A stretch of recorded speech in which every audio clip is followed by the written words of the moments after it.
Jay Crawford, Adam the Bull, Garrett Bush, Dustin Fox, Jason Lloyd, Tyvis Powell, plus, ba-da-da-da-da, you're loving him, Mikey McNuggets. And so many big names, it would take me hours to say all of their names. The ultimate Cleveland sports show starts now. Booyah! Ding, everybody! The snow, the ice, it's melting. We're above freezing for the first time in a month, I think. And man, I was just... Look at that. Is that 1950s Cleveland? Or I don't know what's happening here, guys. It's been the coldest stretch of weather in almost 50 years, but here we are on a Tuesday Ultimate Cleveland Sports Show. I left my wife hanging last night. Yeah. What? Why? That was crazy. That could be a lot of. That could mean a lot of things. What? Yeah, it could be 7,000 things. We went to this restaurant. It's called like 90 Pier or something like that. 90 Pier? Okay. It's right on Lake Erie. It's Pier W. In Lakewood. Did we not go there? Where you like right here? It's in Lakewood. It's in Lakewood. Yeah. So they got these windows. It's a nice place. It's a real nice place. Like, you know what I'm saying? We got at the windows and we out looking out at Lake Erie, and it's completely frozen. Frozen. It was like 12. It was 12 below zero. Somebody told me it was 90. The lake was 99% frozen.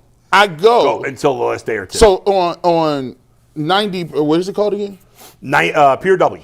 At Pier W, they got this balcony where it's like overhanging what's the name? Like the lake. And I explained to her, I said, "You married a black man. I'm confused why we're out here." She was like, "Oh, well, she's Asian. You know, Asian tourists, they got the tourist thing where they take pictures of everything. Like when they go on tour, they got pictures. So she's out there talking about, babe, get me a picture behind the frozen lake." I said, listen, I love you, but I'm leaving you out here, and I will lock the doors. I said, bro. So you did not stay out there with her? No, I took a picture, and it was terrible. It was shaky and blurry, and then I left. And then, like, these people was confused. People was coming out. They were like, "Oh my gosh, he left his wife out here." And I was walking back. They was like, he left it. It was like I was only black. I was like, "Oh no!" And I'm hurrying. Matter of fact, I'm starting the car. I need you to be in the car. Let's go. Yeah, let's roll. You got 2 minutes. You got 2.5 minutes, bro. Like we will roll out, and then this white dude was like, "Man, I wish I could say that." His wife turns around and is like, "No, you can't." All right, we got a lot to get to today on a Tuesday. G. Bush, Tyvis, Powell, Adam the Bull, Mike, Steve, Anthony, Earl on the other side of the glass. We got to restore some sanity. Apparently, Jay Crawford is back up on his soapbox saying you don't need a good quarterback to win. He was cooking. He mentioned your name. He name dropped you. He name dropped me? He said, yo, I was looking forward to Bull coming. I've been doing my research, and I had, he talked to a guy. What research is he doing? What guy is he talking to? He Cambridge Analytica. Wait, what did he say?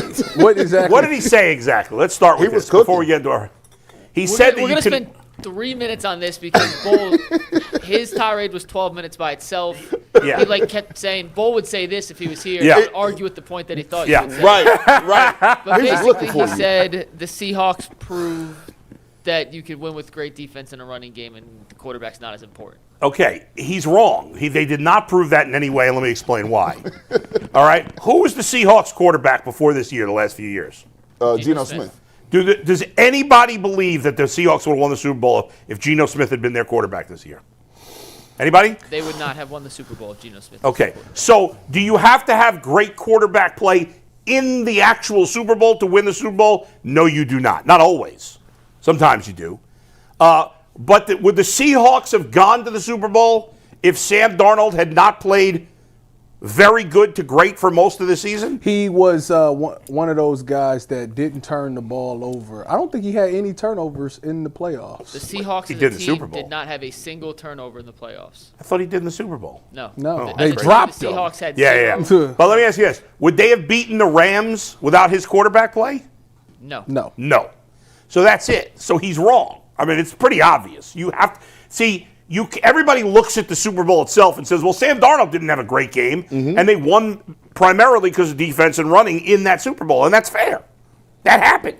Okay. But you can't win consistently in the NFL without at least good quarterback play. Isn't that fair to say? You need pretty good quarterback play. You need Yes. good Yeah. I think the thing that the playoffs. And Sam Darnold. You're talking about in the playoffs. No, in the regular season and in the playoffs. like Jalen. Do you need good quarterback play to win in the regular season and playoffs? To win consistently, yes. Yes. Yes. So 100%. Jalen Hurts, right? I think what Jay is saying, you looking at these quarterbacks, you're like, Jalen Hurts is not super elite, but during the time when he needed to be good, he played his best games. Yeah, there's a big difference between saying Jalen Hurts is not elite and Jalen Hurts is bad. Yeah, he's Okay, not you bad. can't win. The days of winning with a quarterback who throws more interceptions than touchdowns like you had with these all-time defenses are gone. Those days are gone. He's got to accept that. This is not 1980 This anymore. is kind of crazy. I don't know why I feel like I'm taking up Jay's argument. Yeah. Do you believe that the bar has lowered Yes. for I the do. quarterback play? It used to be you need a top 5 quarterback. That I to would win it agree all. with. Okay. That's not the case. That top I would agree with. 15. You get still it need a done. good quarterback. Top, I don't top think you 15 need can get you in. Can get, The can win difference the is you could if you're the rest of your team is not excellent, Okay. you still have to have an elite quarterback. Yeah. If the rest of your team is excellent, you can win with a good quarterback. Now, to be fair, Sam Darnold at worst over the last 2 seasons has been a top 10 quarterback. Is that not fair? Yeah. 10? Yeah. Top 10. Top 10, yeah. Over the last 2 years. top 10. He's probably closer to top 5 than he is 10. I mean, he's been top 10 So now I feel like I think there's the last 2 years only. Hold on. I think there's a list Let of me think about where's Baker on that. Well, I was gonna say Behind Sam Darnold. so now there's a list of quarterbacks that I Yeah. believe because of what Sam Darnold did, they got a whole new life. Like I believe Baker Mayfield, people can feel like Baker Mayfield can win a Super Bowl. The problem, the biggest difference between Sam Darnold the last 2 years and Baker Mayfield is Sam Darnold doesn't turn the ball over like Baker Mayfield does. Well, Baker No. he turned it over It's this 26 year. interceptions the last 2 years. Who? Darnold. All right, I'm wrong. Now he has 60 touchdowns 60 touchdowns. and 8,500 yards. 26 You talking about the interceptions? last 2 seasons combined? Yeah, in Minnesota. What about you got it? By the way, we got to stop giving just touchdowns and interceptions, but it doesn't tell the whole story. When we ignore the rushing, Jay loves to ignore rushing touchdowns because it doesn't fit his Baker narrative. And so we always have to include those at minimum. I think more than ever, there are fan bases that watched the Super Bowl that were incredibly bored, incredibly controversial afterwards. It was a bad game. And incredibly, some Why of was them are it a bad game? It was one-sided. It was like it was 9-0 and it was over. Yeah. It sounds like a Browns game. That's why I'm encouraged. It By the way, sounds like when I watched that game, I said, "Man, I'd have watched this for 17 Sundays." can we? Not like that. Let's not get carried away. Can we play the clip of when I predicted the score of the game? Correct. You did get that. I mean, I was off by a little were bit, off but by I a was little almost bit. right there. But he I said was- 27-13. It was Yeah. 29-13. And they let him get them little Minimoski touchdowns Yeah. at the end, but that game was over. When at the end of the first half, and it was like they're positioning to kick a field goal to go up 9-0. I said, if he makes this field goal, it's over. Yeah. Yeah, when they went 12-0, Well, I said, this is like think about it. Browns Coming into talk. the game, the Patriots hadn't been able to run the ball the last few weeks. You're going to go one-dimensional against the defense And Drake with a May- second-year quarterback? Drake Nah, I don't May think so. really, Hey, Will Drake, Campbell with the T-Rex arms. What happened? That guy had a great season. Drake May. I know we already recapped the Super Bowl, but I wasn't here, and Yeah. I didn't watch the Super Bowl till yesterday. If you can believe that, I was sick on Sunday. Drake I May. forgot to take some. I have a medication that I take for anxiety. Mm-hmm. That if I miss it, I get sick. I've only missed it one other time, and I forgot to take it Saturday Mm-hmm. night. And I was a disaster yesterday until tomorrow. Sunday into Monday. So I couldn't even watch the Super Bowl live. Aaron was watching it, and he was giving me updates, but I couldn't pick breaking my it head down. up off the pillow. He was like, well, how was he? He's like, hey, Bull. No, he doesn't call me Bull. That's funny. Y'all get y'all skits together. But he had fun watching it. But yeah, he had to watch it. I without me. enjoyed the defensive output. You did. I did. You did. I thought it was very creative. Yeah. Christian Gonzalez was. I walked into the Wait, season. whoa. We're not letting you get No, we can't. Gonzalez. Gonzalez. Yeah, who's Gonzalez? Excuse me, Christian Gonzalez. My fault. Sheesh. But I watched coming into the season. I said. By the way, you know his cousin's name? Jewish Rodriguez. Is that really? Don't listen to him, I man. was like, That was good. because I never say is that for real. That is a great dad joke right there. That's So cheesy. And by the that way, is like I 10 get- out of 10 on the cheese. Sorry, go ahead. that was Last thought, Tyvis. Go ahead. I came into the season saying that I thought he was a top 3 corner in this league. I thought Yeah. it was PS2, Stingley, and him, and I was right. Grant, the big stage of them all. Good job Because out it of you. should have been a blowout if he didn't save saved like 21 points. Did Sherm call you and celebrate to see how the Seahawks win? He probably doesn't care. He doesn't. He does not at all. No. All right, Mike, a lot to get to. I'll tell you what was exciting, watching the Cavaliers last night. We'll get to that in a little bit. It was. No, we're going to start with the Cavs. Oh, good. And the Cavs They G deserve League it. team, the Cleveland Charge, at home tonight. At Public Hall against the number 1 team currently in the G League. It's Raptors 905 versus the Cleveland Charge. Tip-offs at 7 p.m. You can get your tickets at clevelandcharge.com. It is a matchup of the number 1 seed in the East right now versus the number 3 seed in the East. 2 highly competitive teams. A lot of future NBA talent on the court for both sides, so make sure you check it out. Tonight, 7 p.m. at Public Hall, the Cleveland Charge hosting Raptors 905. Why are they Raptors 905? Was that it? Honestly, I have no idea. I think You maybe- should know that. Is 905 the area code for Toronto? How would I know that? And look up the area code. It's your job to know that, Mike. I mean, I feel like you got to know that. I thought Toronto was You're the Mr. 6. G League. I thought it was I'll the give you 6 guys a too. full analysis of the 6 game. guy. We'll be there tonight, so if you're there, come All see right. what's up. But it's not. I don't know what 905 is then. No idea. All right, All find right, guys. out. Let's talk about the actual Cavaliers. They beat Yeah. the Nuggets last night. They were Yeah. down double digits in the fourth quarter. Harden and Mitchell combined to either score or assist on 26 of the last 27 points for the team. They erase the double-digit deficit. They get the stop. Donovan hits the free throws. They've won 4 in a row. They've won 9 of 10. And the vibes of this team feel higher than ever. Bull, second game between Harden and Mitchell. What'd you think? Yeah, so first of all, I'm loving this. I couldn't stay up last night because obviously I hadn't been feeling well. So this morning I get up.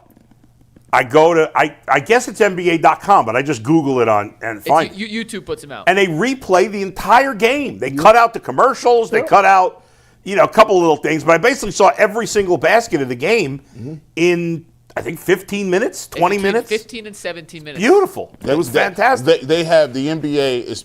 NBA does such a good job with that. They're not black marketing. I know, They it's not so good. You can watch it on the internet, and they do a good job Smart. of making it accessible. Yeah, smart. And I tell you,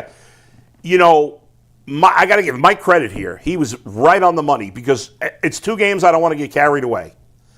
But obviously James Harden's been really good. Almost had a triple-double last night. And obviously, and you could tell Donovan Mitchell's playing, I feel like, with a little extra juice. But Jared Allen, Is out of his mind. in these last 2 games, Out of his mind. we thought, you and I have been hating on Jared Allen for 2 years. We thought this guy that was it. There was no other level for Jared Allen. And again, maybe I'm getting carried away. We got a long way to go. None of it in the regular season really matters. But Jared Allen, by far, I feel like I'm seeing another player. So they've added 3 players, subtracted 2 guys, one that was not playing well in Hunter, one that was injured in Garland. But it really feels like you added a 4th guy because Jared Allen's a completely different player. Yes. He's been unbelievable Listen these to 2 games. Bull, listen. Last night, I'm watching the game right before I go to sleep, right? Yeah. And it got to a point where the Cavs had the ball and the shot clock was going down. Somehow Jared Allen gets the ball at the midi, free throw line, and just pulls it. Cash. Yeah. Leg up too. Cash. And I looked, I said, when did he have this in his back? I mean, earlier in the game, he gave Nikola Jokic this move on the post side. He made a spin move. He missed. He Yeah, missed the right. shot. But Right, I was like, what is going on? Jared Allen has been a totally different guy so much that I'm scared for Evan to come back. I'm not going to lie to you because I don't know how it's going to work. I don't. Because Evan's not shooting threes that well this year. So right now, he's working 4 shooters, 1 big. And it is them centers. I mean, he actually got post moves. He looked like Hakeem Olajuwon or somebody down there. He made an awesome spin move in that run where they came back. Everybody really contributed, right? Like Jalen Tyson hit a nice 3. He started off 0 for 3. Right, but he had a big 3 then. Sam Merrill, who didn't do much, had a big 3 in that comeback. Naquan Tomlin hit a big 3. By the way, So Naquan Tomlin, we was praising his effort. They got that little second unit now with Schroeder, Ellis, and him. Oh, they Ellis had a nice basket. Them boys diving after the ball and they going for it. I said that's what they need. And by the way, am I crazy or is James Harden playing some defense? No. He got 3. Didn't he have 3 blocks or 2 blocks yesterday?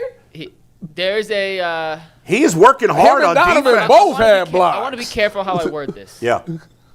Every time James Harden comes to a new team, there's a stretch right out the bat where we had this exact conversation. Yeah. Like, he finally bought in. And then it tails off. But maybe he's older. Maybe this is a new situation. Yeah. It'll continue. Well, it's only a half a season. It's not even. He's playing some pretty good defense in the first 2 games.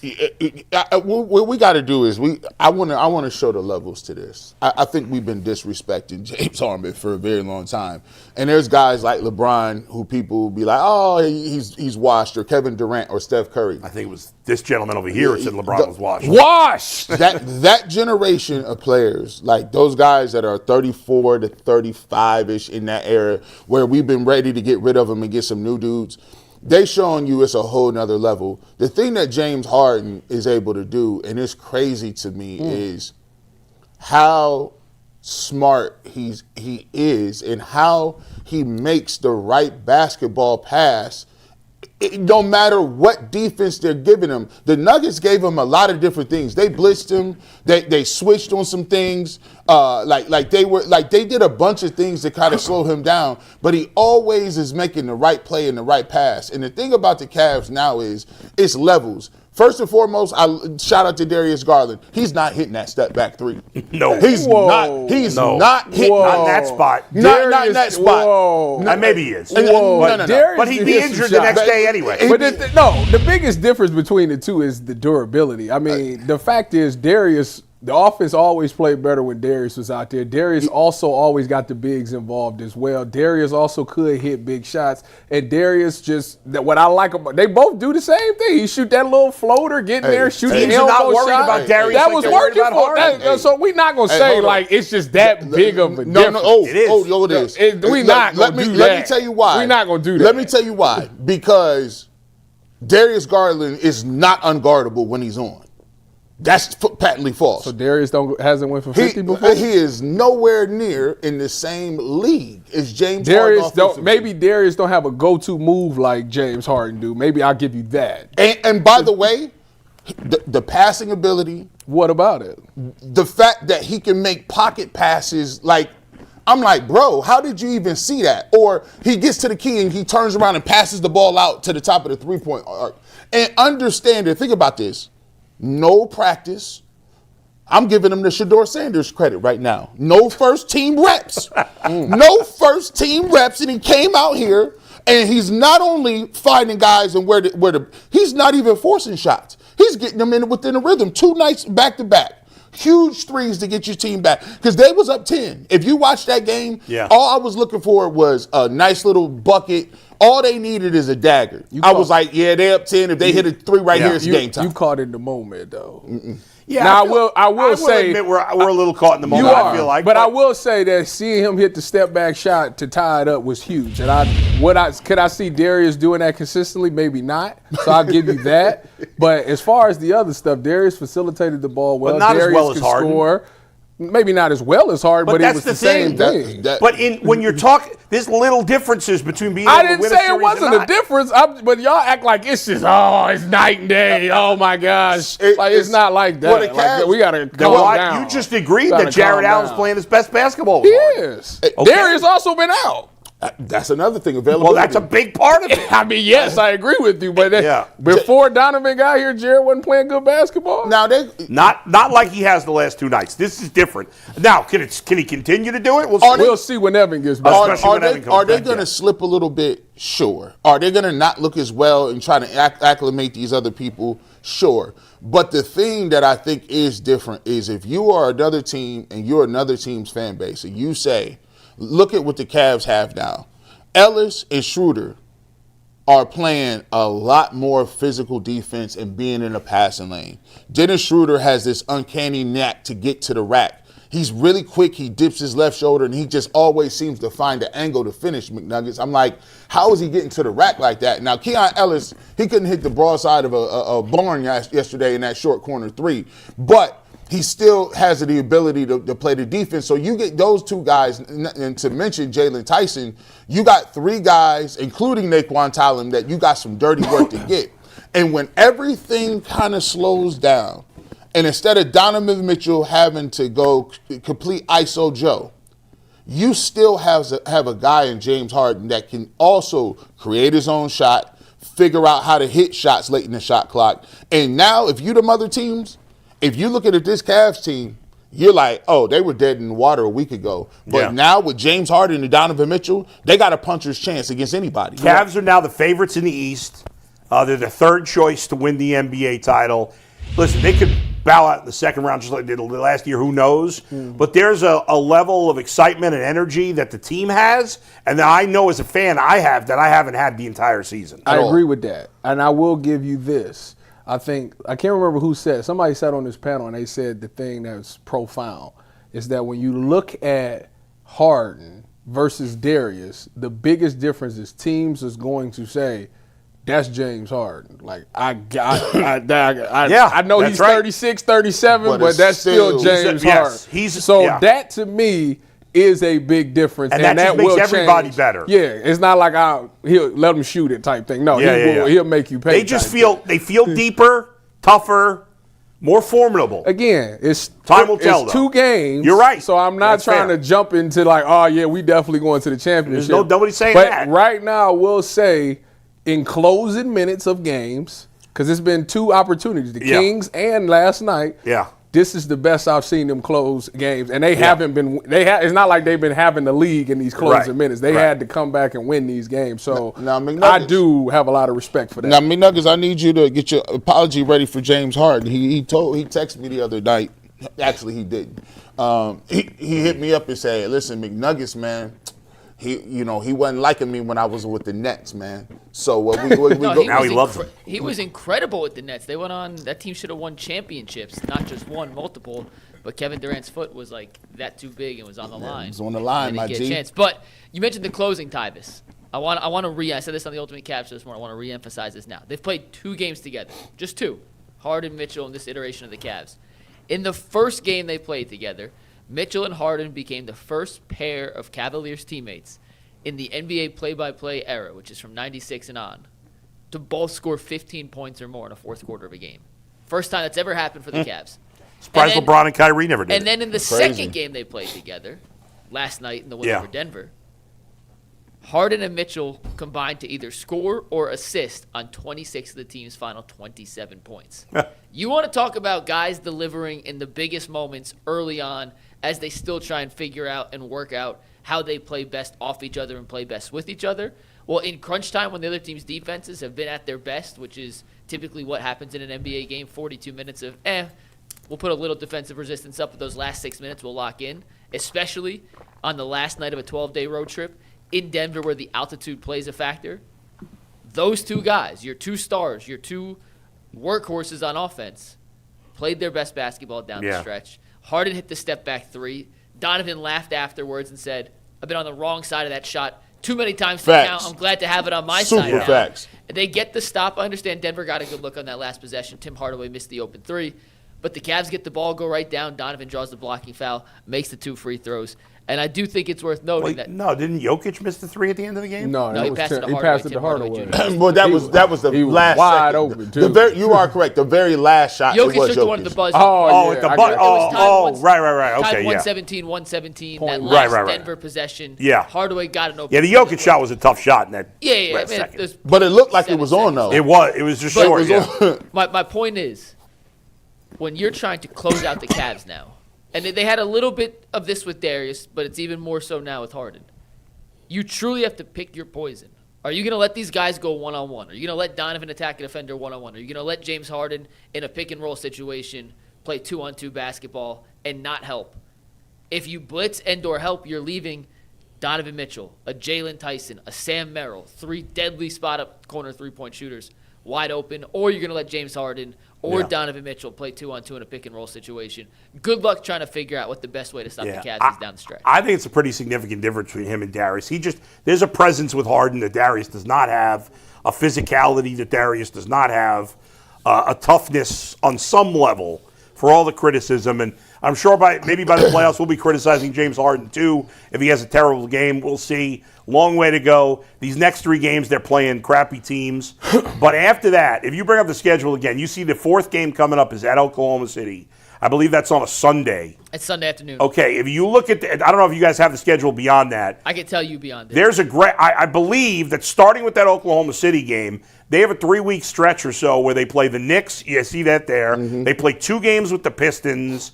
They play Milwaukee. They play Orlando. Like, it's mostly good teams. I'll read you the schedule. Go ahead. Yeah. So starting with Oklahoma City. You want to put that back up, Steve? Yeah. Yeah. Oklahoma City's on Sunday. Yeah. Home Well, versus not New this York. Sunday. It's 2 weeks. Well, the 22nd, yeah. but I'm saying it's on a Sunday. Yeah.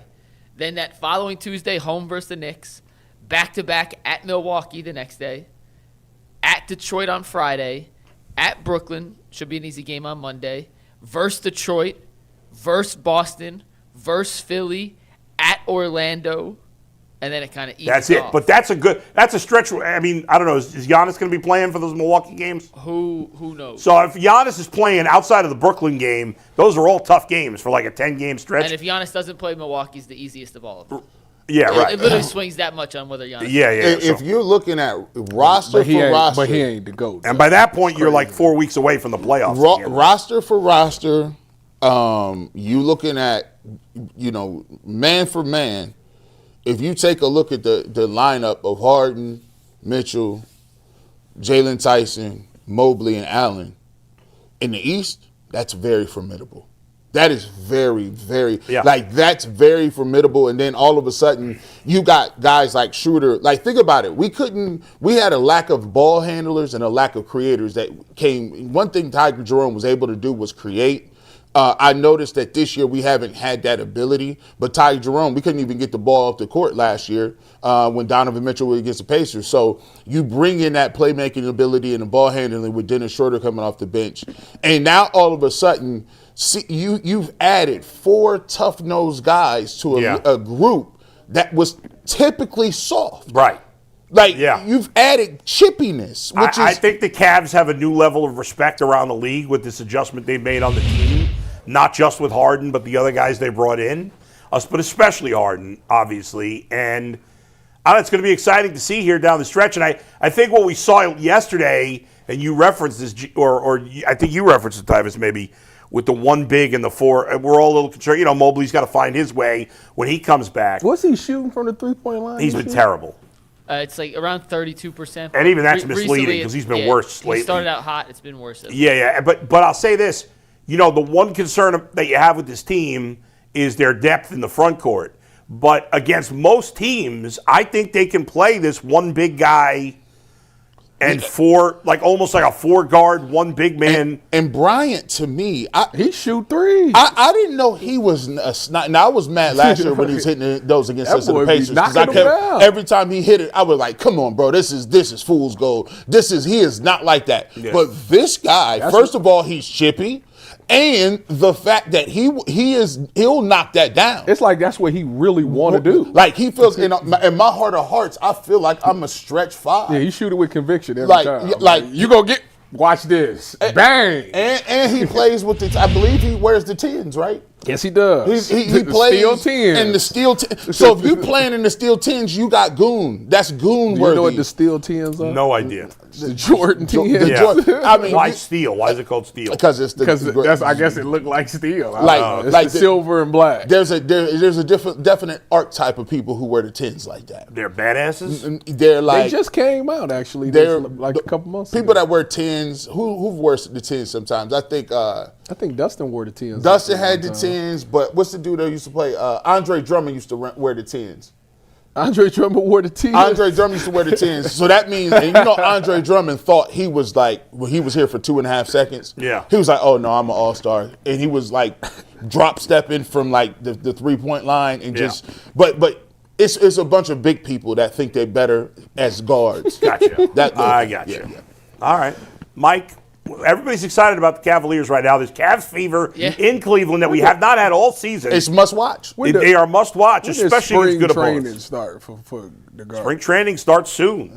Pitchers and catchers report, I think this week. If Guardians guy don't know it, you know it's bad. I don't know the exact date. You know he does. I mean, I know it's soon. You know it's bad out What's the here, bro. Guardians report He date? done with him before it even started. He's like, listen, I'm a basketball guy. Bull's a basketball No, I analyst, can't too. wait for baseball, but I don't know the exact date that they're reporting. I think it's this week. February 12th. Yeah, so it's tomorrow. 2 days. We- 2 days. And we didn't get, we talked about the indictments too. Like February 11th, start tomorrow. we talked about there's 40-something things that Claw say, 40-something pitches. Yeah, you guys talked about that we yesterday? talked about that a little bit, and I'm like, do you think Ortiz told you think on he him, did that man. against the Yankees?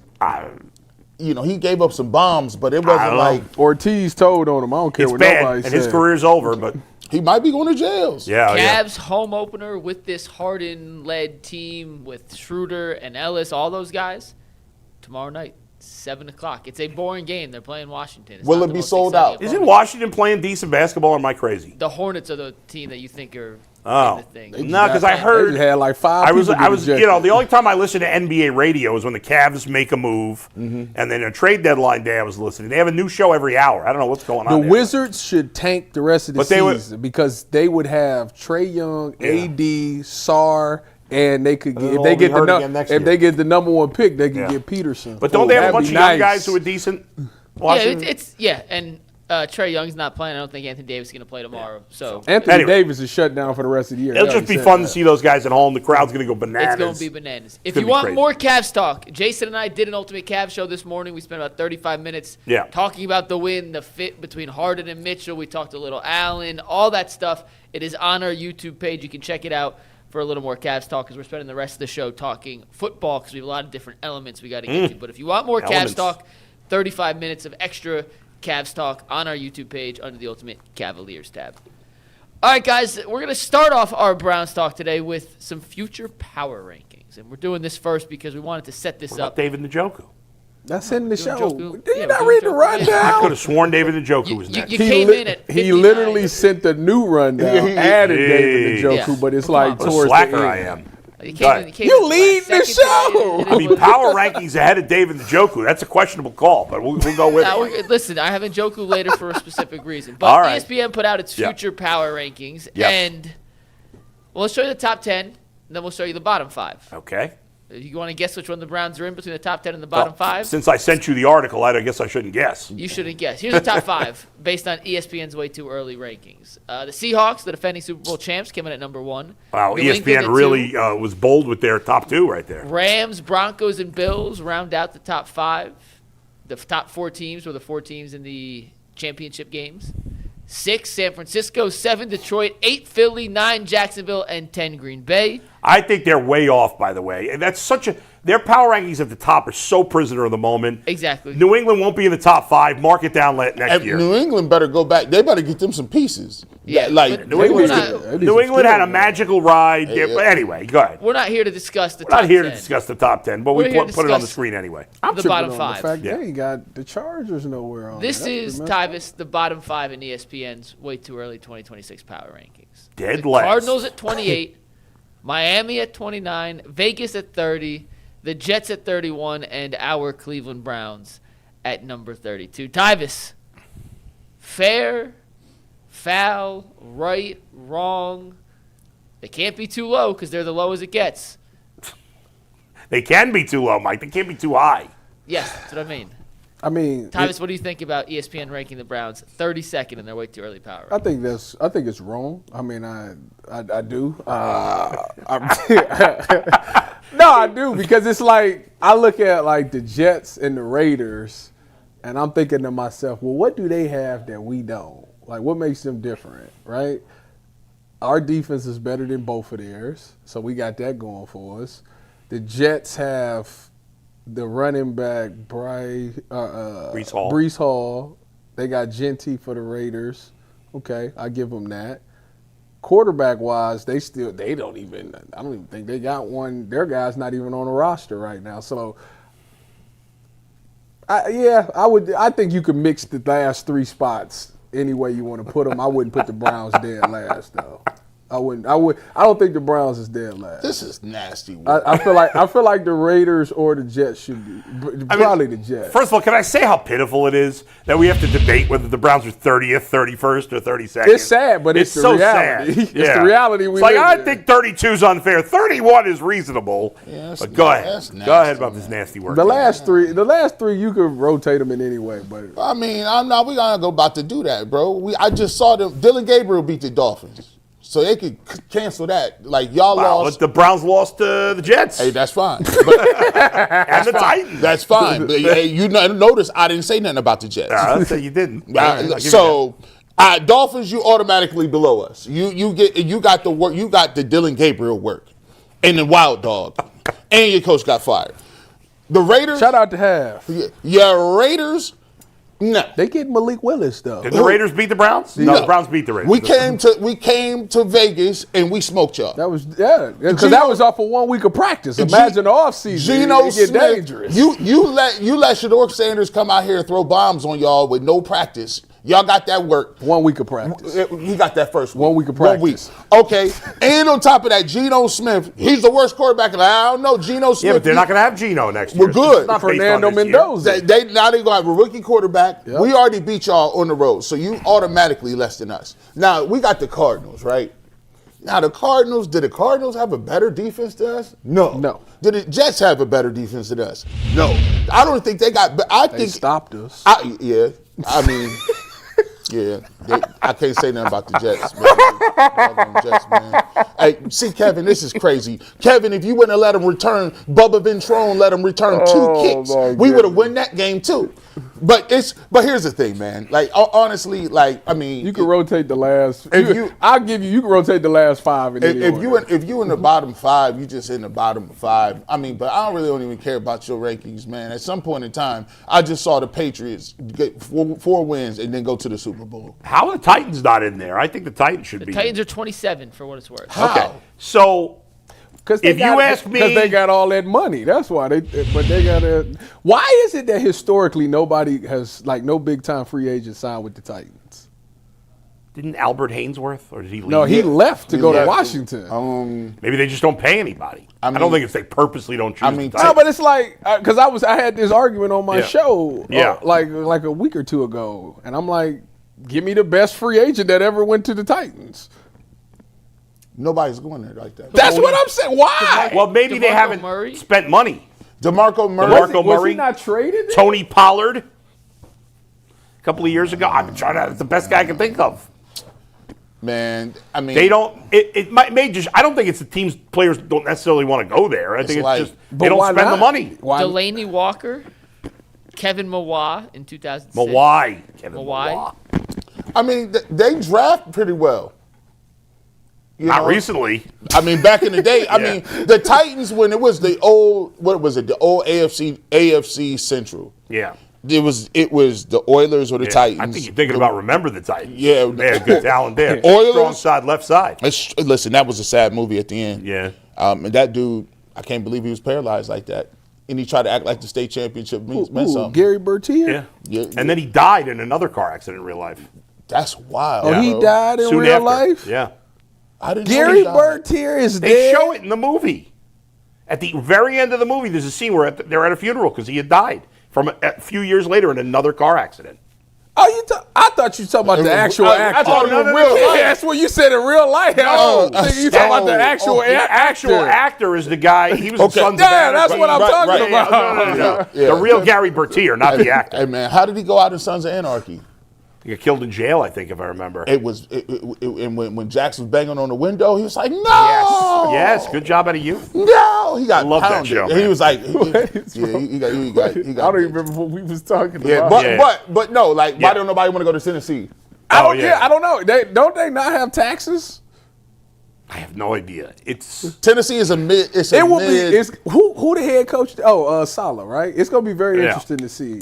If I were ranking the teams, I'd actually probably have the Browns 30th. Now behind who? Who's behind them? I would have Miami, believe it or not, not because. Shout out to Jeff Habb. They're gonna have Malik Willis as their quarterback. But I think Miami. Yeah, Devin A-Chain's way better than Judkins at this point. Jalen Waddle? And Jalen Waddle's a good player. Yeah. But he's not that good. Tyreek Hill's kind of old. I don't know. He's not even going to be there. He ain't going to be there. And so is he the best weapon out of all? No, Garrett Wilson would be. I put the Jets ahead. I mean, it's close too. I'm sorry. The Jets and the Dolphins are my two teams behind the Browns. You got Vegas in front of the Browns? I do because of Fernando Mendoza. And you believe? I think he's going to be I think he's going to be a solid NFL quarterback. I could be wrong. We'll see. But I love Genty and I love tight end Bowers. Now I don't like their wide receivers. They ain't got none. Now it's neck and neck. The bottom 6 teams, in my opinion, including Tennessee with this group, you could argue in any order. Arizona's in bad shape. But honestly, is Kyler Murray the best quarterback out of all of them? in that list, Jacoby Brissett may be better than all these guys. Jacoby Brissett played decent football last year. That's sad. The Browns' defense is the best of the bunch, and that's why I put them a little higher. I think the Browns have the worst right now. The Browns have the worst offense in football, in my opinion, top to bottom, if you include everything. Worse than the Raiders? Yes, I think so. I feel like it's about the same, ain't it? Well, I got a little bit better in the passing game with the Browns. I'd rather have Mendoza than any of the Browns quarterbacks. I'd rather have. That's too early. It's too early to tell. I can only give my opinion. I don't know. I could be wrong. I'd rather have Genty than Judkins, even though I like them both. I'd rather have Bowers than Fannin, even though I like them both. And both teams have terrible wide receiving cores. Both teams have terrible offensive lines. So I'd give a slight edge to the Raiders on offense right now.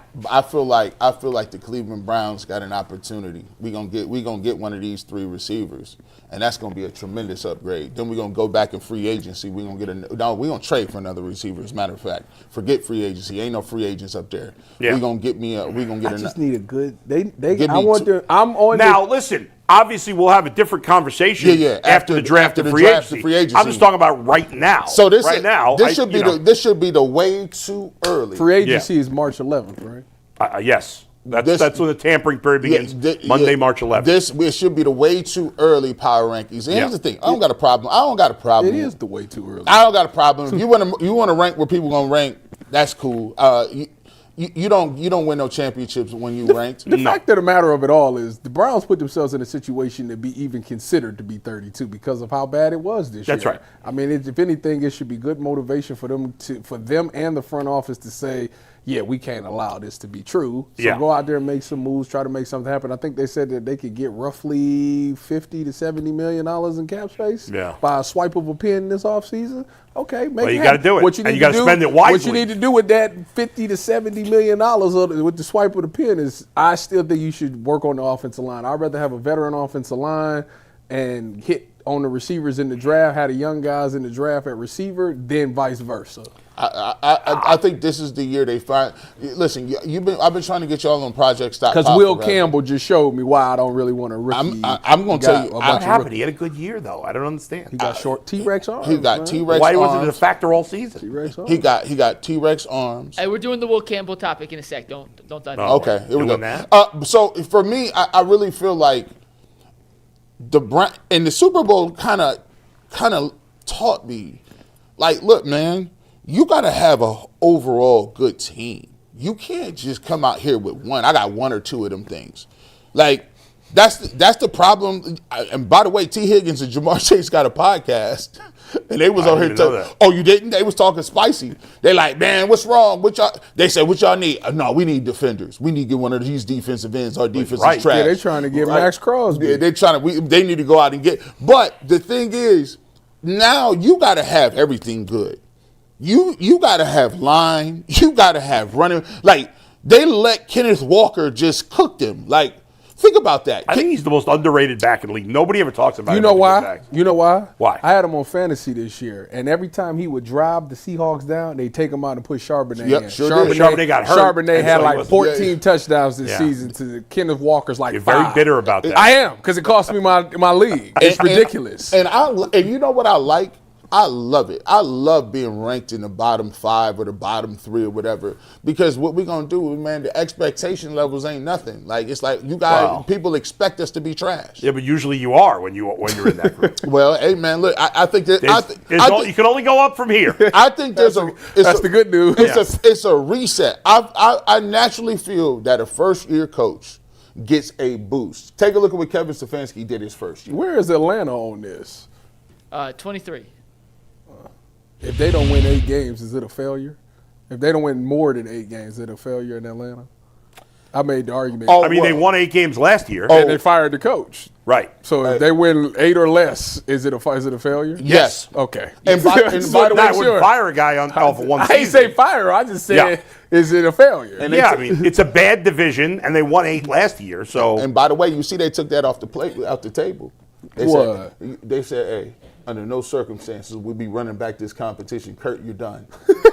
It is Michael Penix. It is Penix. Say his name. Dylan Gabriel about to come and get traded over. They might veto that. I wouldn't be surprised. 2 left-hand quarterbacks. They may veto that. Them folks down there is like, oh no, you don't. You're not bringing him in. You're not bringing Dylan over That's here. his guy. We don't. He identified him as the guy. Dustin brought up this morning that maybe they'll sign David Njoku. They probably. Oh, they gonna sign him. Nah, they better not let Kyle Pitts walk. Well, you could sign them both. Yeah, that's what they better do. Well, that's what we're getting to next, guys. Go Let's ahead. talk about Chief. Quick reminder, make sure you hit the like button, hit the subscribe button. Follow us on social media. Liking and subscribing does wonders for us in the YouTube algorithm. It costs you $0.00. Our goal this year, Bo, we want 100,000 subscribers. We're at 82.5 right now. Help us get to 100,000. Can we get to 100,000 by the end of the year? There is less than 2% of all YouTube channels have 100,000 or more subscribers. So we want to be in that 2%. We'd like to get to that top 2% by the end of the year. Help us get there. David Njoku, guys, has been on this show before. Has been a fan favorite in Cleveland since the inception of UCSS. Yesterday he posted on Instagram his farewell to Cleveland, letting it be known that the Browns are going to let him become an unrestricted free agent. Guys, this is someone who we've kind of debated earlier. Should they bring him back? Should they not? We'll find out what he gets on the open market.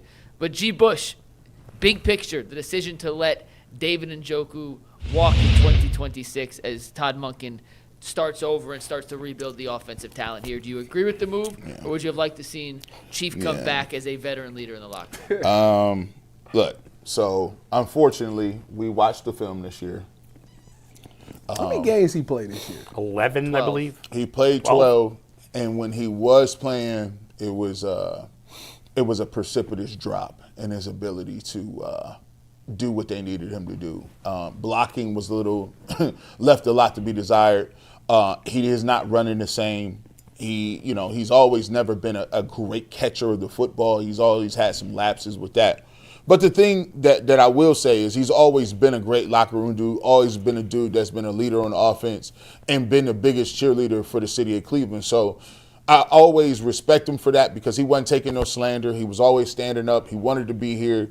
And so that part of the game, I'm going to give him credit for it, and I'm going to respect his gangster on that. However, when you watch the film and you watch him play, you could tell he's in the midst of his body giving up on him. He just... he's been in the league. For a guy, he came in the league, I believe, wasn't he like 19? He was the youngest player in his draft. Yeah. And so he's going to turn 30 this summer. And so that 30 for him. Yeah, that's an old 30. That's an old 30, bro. Yeah, that's an old 30, man. Like, that's like a Smack DVD 30. Like, you know what I'm saying? Like, it's crazy because you look at him and you expect him to be the guy that you once saw. But he lumbers down, every time. It'd be bad when he be rolling off, when you wake out, get out of bed and you hit 40, he'd be like, man, my knees is not doing so well. But so I think that the Browns really need to go get, now here's the thing, I think they need to go in free agency and they need to get a veteran tight end that can do two things, block and be able to come in and pick up an offense immediately, because the stuff that Harold Fannin does, I don't want to bog him down just blocking. I don't want to. He is the gadget tight end. Yeah. So I do think they need to address it in free agency. But I think you can get a guy like that at minimum salary. Oh yeah. And I don't know that David Njoku honestly is going to get much more than minimum salary at this point. No. David, you're right. He's clearly doesn't have the speed. The one thing David can still do, even this year he did it, is he can get you a few touchdowns in the red zone. Yes. Like he has gotten at least 4 touchdowns, I believe, 5 years in a row, playing mostly on terrible offensive teams. So if you have him as your second tight end that you bring in on fourth down situations, you bring in red zone situations, he'll catch a few touchdown passes for you here and there. Right. But it was so funny because I'm looking at Travis Kelce, and obviously it's not fair to compare most guys to Travis Kelce, but I was saying how Travis Kelce had his worst season ever this year, and it was like 850 yards and 4 touchdowns. And I was like, that was David Njoku's best season. Ever. 2 years ago, 850 yards and 4 touchdowns. That's how good Travis Kelce is. But David Njoku, let's face it, I don't know him personally. He seems like a hell of a nice guy.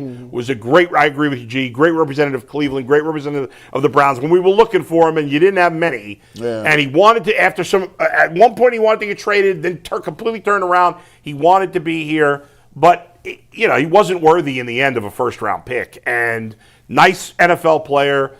Perfectly accepted, good career, long career. He'll still have a job somewhere. If I'm him, I go to Kansas City or I go to Buffalo or whatever. I go find me a good quarterback where I could be the number 2 tight end, catch a few touchdowns, and maybe go to the Super Bowl. So when we look at David Njoku, he had his best season with Joe Flacco, and that was like peak him. Yeah. And everybody for those past 2 seasons been waiting to see him get back to that. And it just hasn't been. Now, he's been battling injuries and all those things, but I do agree with G. Like, from an athletic standpoint, it didn't come off as the same. He was type of person, don't mute their phone. He likes to have it on for some reason. Anyways, but I would agree with G that the athleticism isn't there like it once was, what made him different. He is still effective in the red zone, so I do think that'll get him a job. Yeah. However, the one thing I would say about the Cleveland Browns, and a lot of people don't agree with a lot of things that the Browns do, but the one thing that I do think they'd be right about is when they move on from that player, that means the dude is not, it's pretty much done.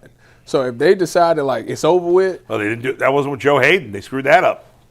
He wasn't. This done. wasn't them, though. This wasn't. Oh, the current regime. Yeah, I'm talking the current regime. Yeah. When they moved on, outside of the quarterbacks with Brissett and Baker, everybody else that they moved on from has not done a thing. So they actually kind of got that part right. So I'm gonna trust that they probably feel the same way about David Njoku, and I think we've watched his play decline a little bit.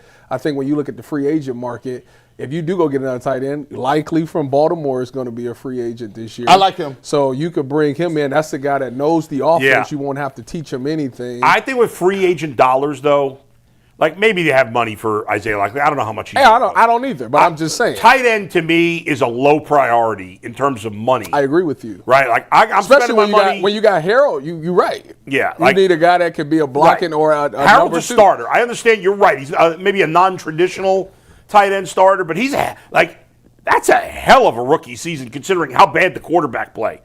Even with a good quarterback, that's a good rookie season. But with the worst quarterback play in the league for an entire season, he put up very good rookie numbers, top 10 rookie numbers all time for a tight end in the NFL, not just the Browns, in the NFL. So I don't need to spend money on a tight end. I got my number 1 tight end. Well, your number 2, and that's all I got. I got him and Judkins. Your number 2 tight end is going to be Patrick Ricard. They should. They probably will. I actually they love that probably will. 100% they will. I need see once again, Project Stockpile cares nothing about who you have at number 1. Yeah. Project Stockpile is insinuating and getting everything in 2 through 5. I need Ricard. I need Likely both. Ricard's more of a fullback. He is a fullback. He's a fullback for sure. We're getting Ricard's your 3rd tight end. He's not your 2nd. Right. So we need both of those dudes, and then we shall invest in number 1 receivers in the draft. But I need multiple things because here's the thing. For me, I always say this.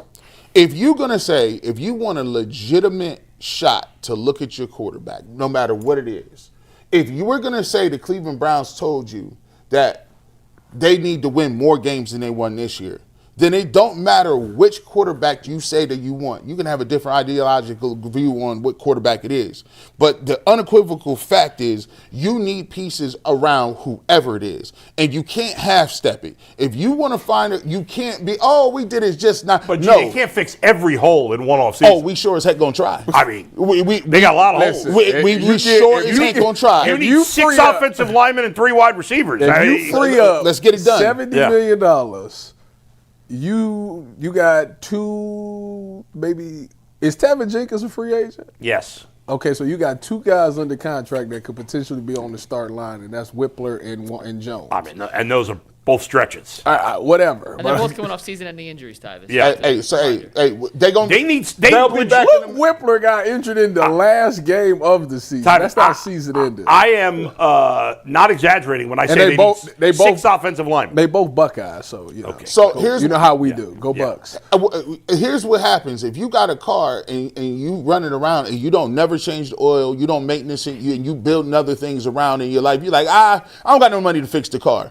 Well, guess what? They do the same thing with the defense. They've been stockpiling, drafting, signing, and now the engine is messed up. They need to spend every dollar and every draft pick on offense. I wouldn't care. Literally. There shouldn't be none of them. And they've even done a good job of hitting on their free agents and guys like Ronnie Hickman. These are undrafted on defense. Not on offense. So you got to go all out. If they draft Tate and Lemon both in the first round, I'm on board with that. Listen, they do that. We back. And you know what? We back. You know what? I'll tell you. If they draft Tate and Lemon, you could draft the lineman in the second round and go spend free agency on money on guards. You can find guards in free agency. You give me Tate Lemon or Tyson the Lemon, it's a wrap. I ain't gonna lie to you. Let me just tell you. Let me. I'm not complaining if they do that. I was a little shy after the 4,500. I told myself when I said Deshaun was getting 4,500, I wouldn't make no comments on yardage. But let me tell you something. If they get Cardinal Tate and Makai Lemon, Shedeur Sanders is throwing for 30-plus touchdowns next year. 30. Well, we're getting to both Lemon and Sanders. Go ahead, Mike. Well, we're going to talk about both Lemon and Shedeur coming up in the next hour. So let's dive in. Just a reminder, I know I said it before, I'll say it again. Hit the like button, hit the subscribe button. Let's get to 100K. That's our goal for 2026. Mike, what are you wearing over there? You're a bit of a mess. Me? Yeah, what's up with you and the U? I got a buddy that used to coach there, so I got a free. I mean, you don't look homeless like my guy Nick Wilson, but still. He used to coach there, that's correct. It's a free shirt, and it's cold, so I wore a jacket. Don't really know how this is considered a mess. But, all right, let's dive into some comments from some of the Browns' best players on the roster from the lead-up to the Super Bowl. On Radio Row, a lot less controversial takes from Myles Garrett this year than last year. You remember last year, he obviously requested a trade, went around trashing the Browns. This year, a lot more mild.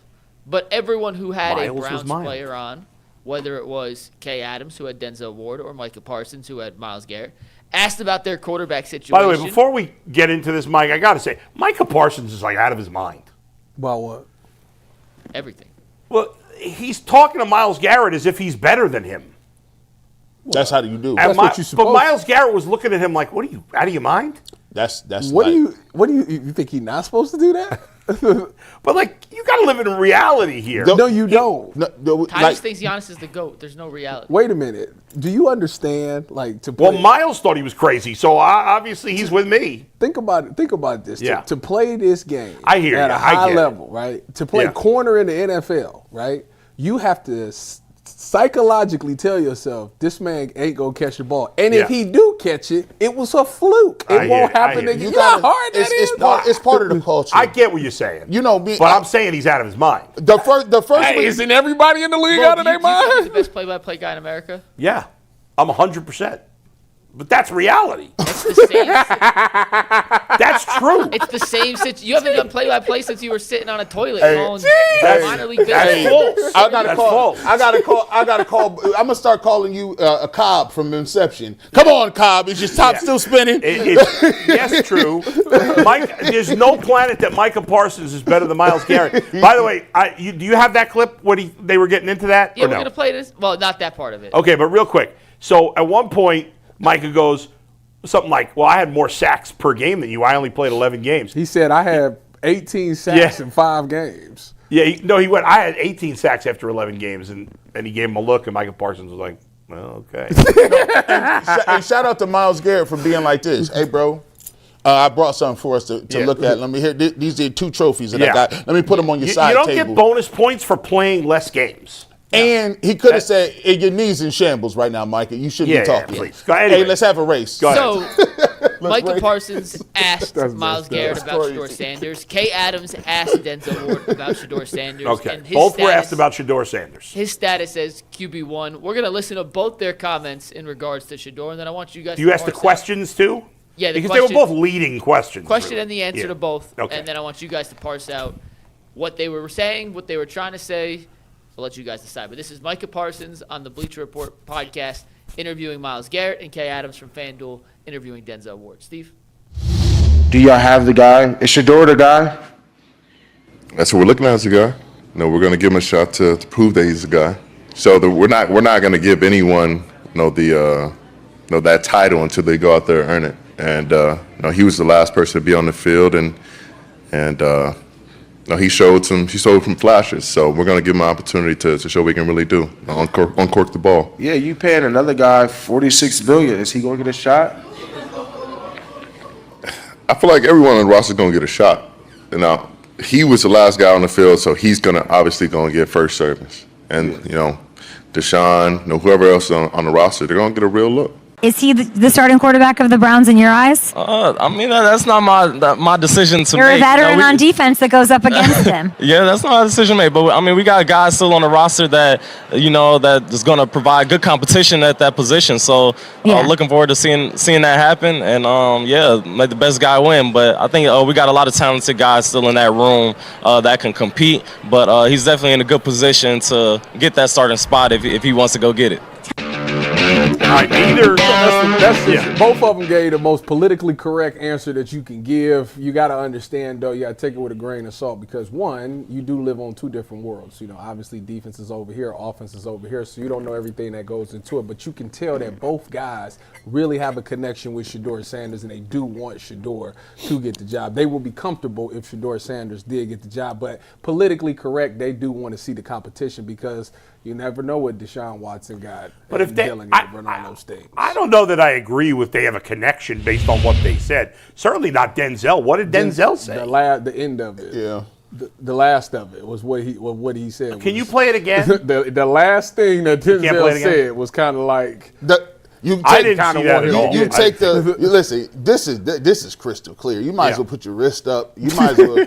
I don't agree at all. Myles Garrett said, "Hey, is Shedeur Sanders the guy?" We looking at him like that. That's the first thing. But he said he's got to prove it. But he does. He does. but he also said he's gonna get first dibs. Well, I don't know. He doesn't know that. He said we. Well, I know. He did say we. When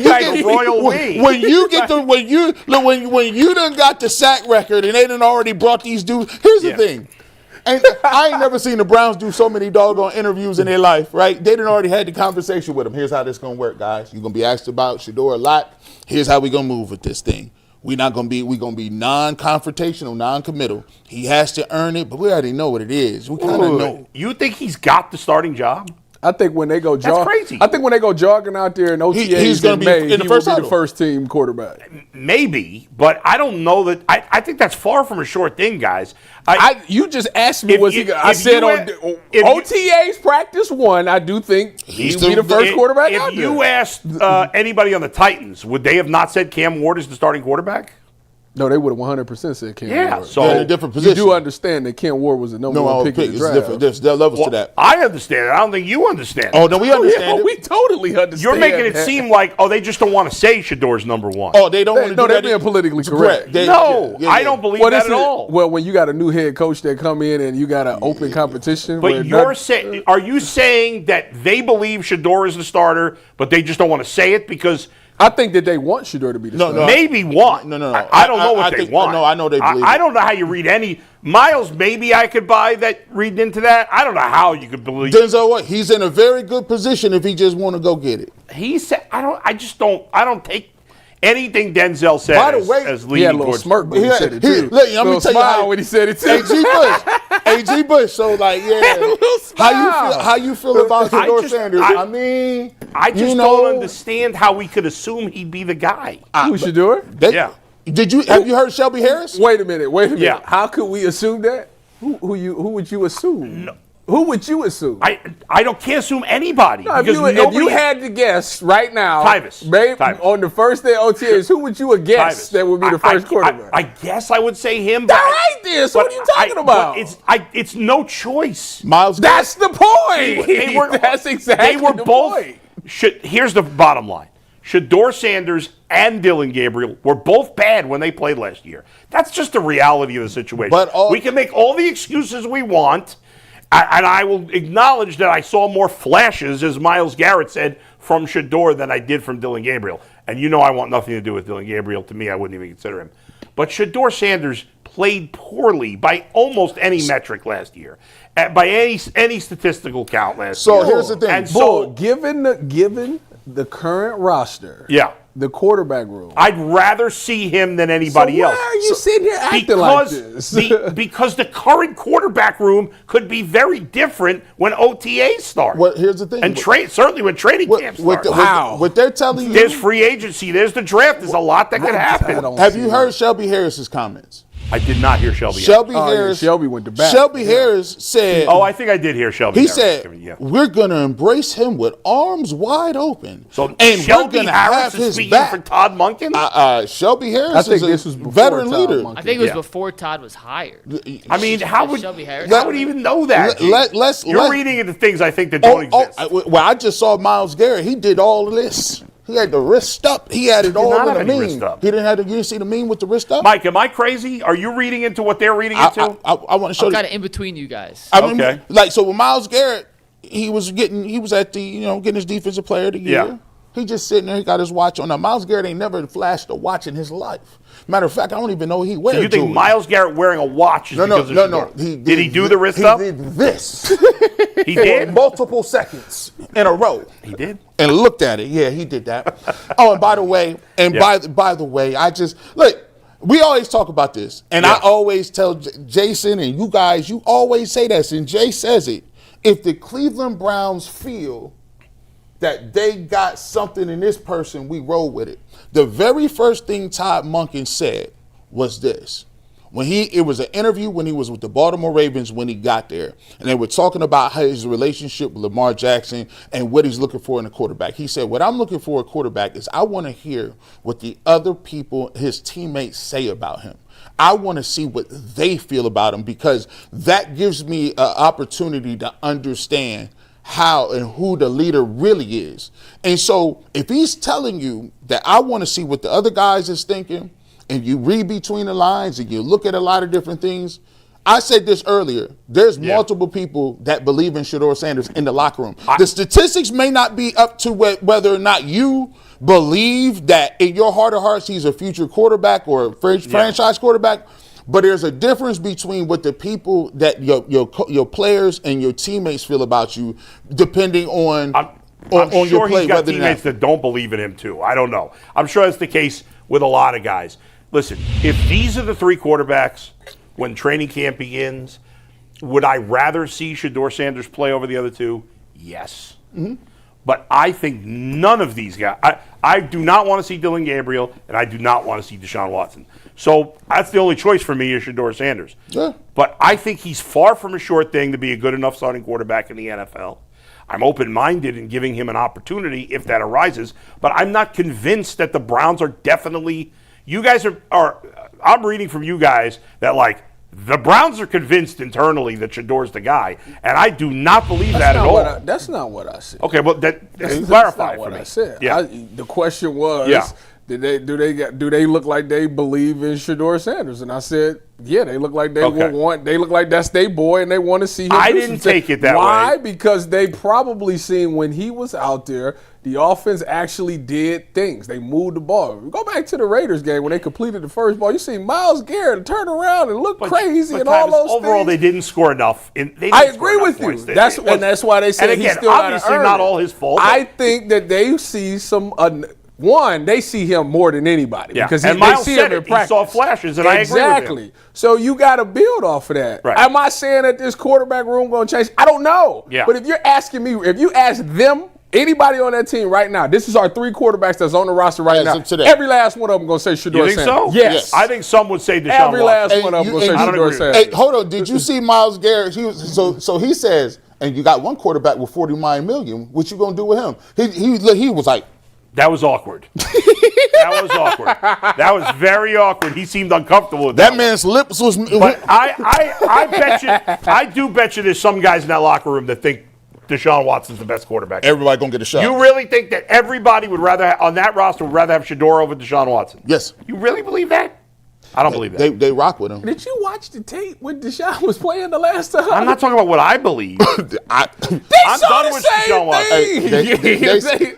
I bet you This is the some same guys- team that was. Wasn't it one of the Tyvis, teams did that you was, watch the tape on Shedeur? did. It wasn't good. It wasn't, but it gave me a lot more hope than what Deshaun was doing the last time I seen him. I don't disagree. Wasn't but it a lot of guys that was mad that Deshaun wasn't getting yelled at by the coaches, and they was like, "How you gonna yell at me, but you ain't talking to this dude?" Hey, let me tell you something. Come on, boy. and by You know the way, better than that. There's Stop. nobody. Stop. I can't. Bull. I ain't gonna say it's no. I'm not gonna say it's nobody. I would say it's very slim pickings if it I'll is. accept that. So I'll give Just you. don't want to be wrong.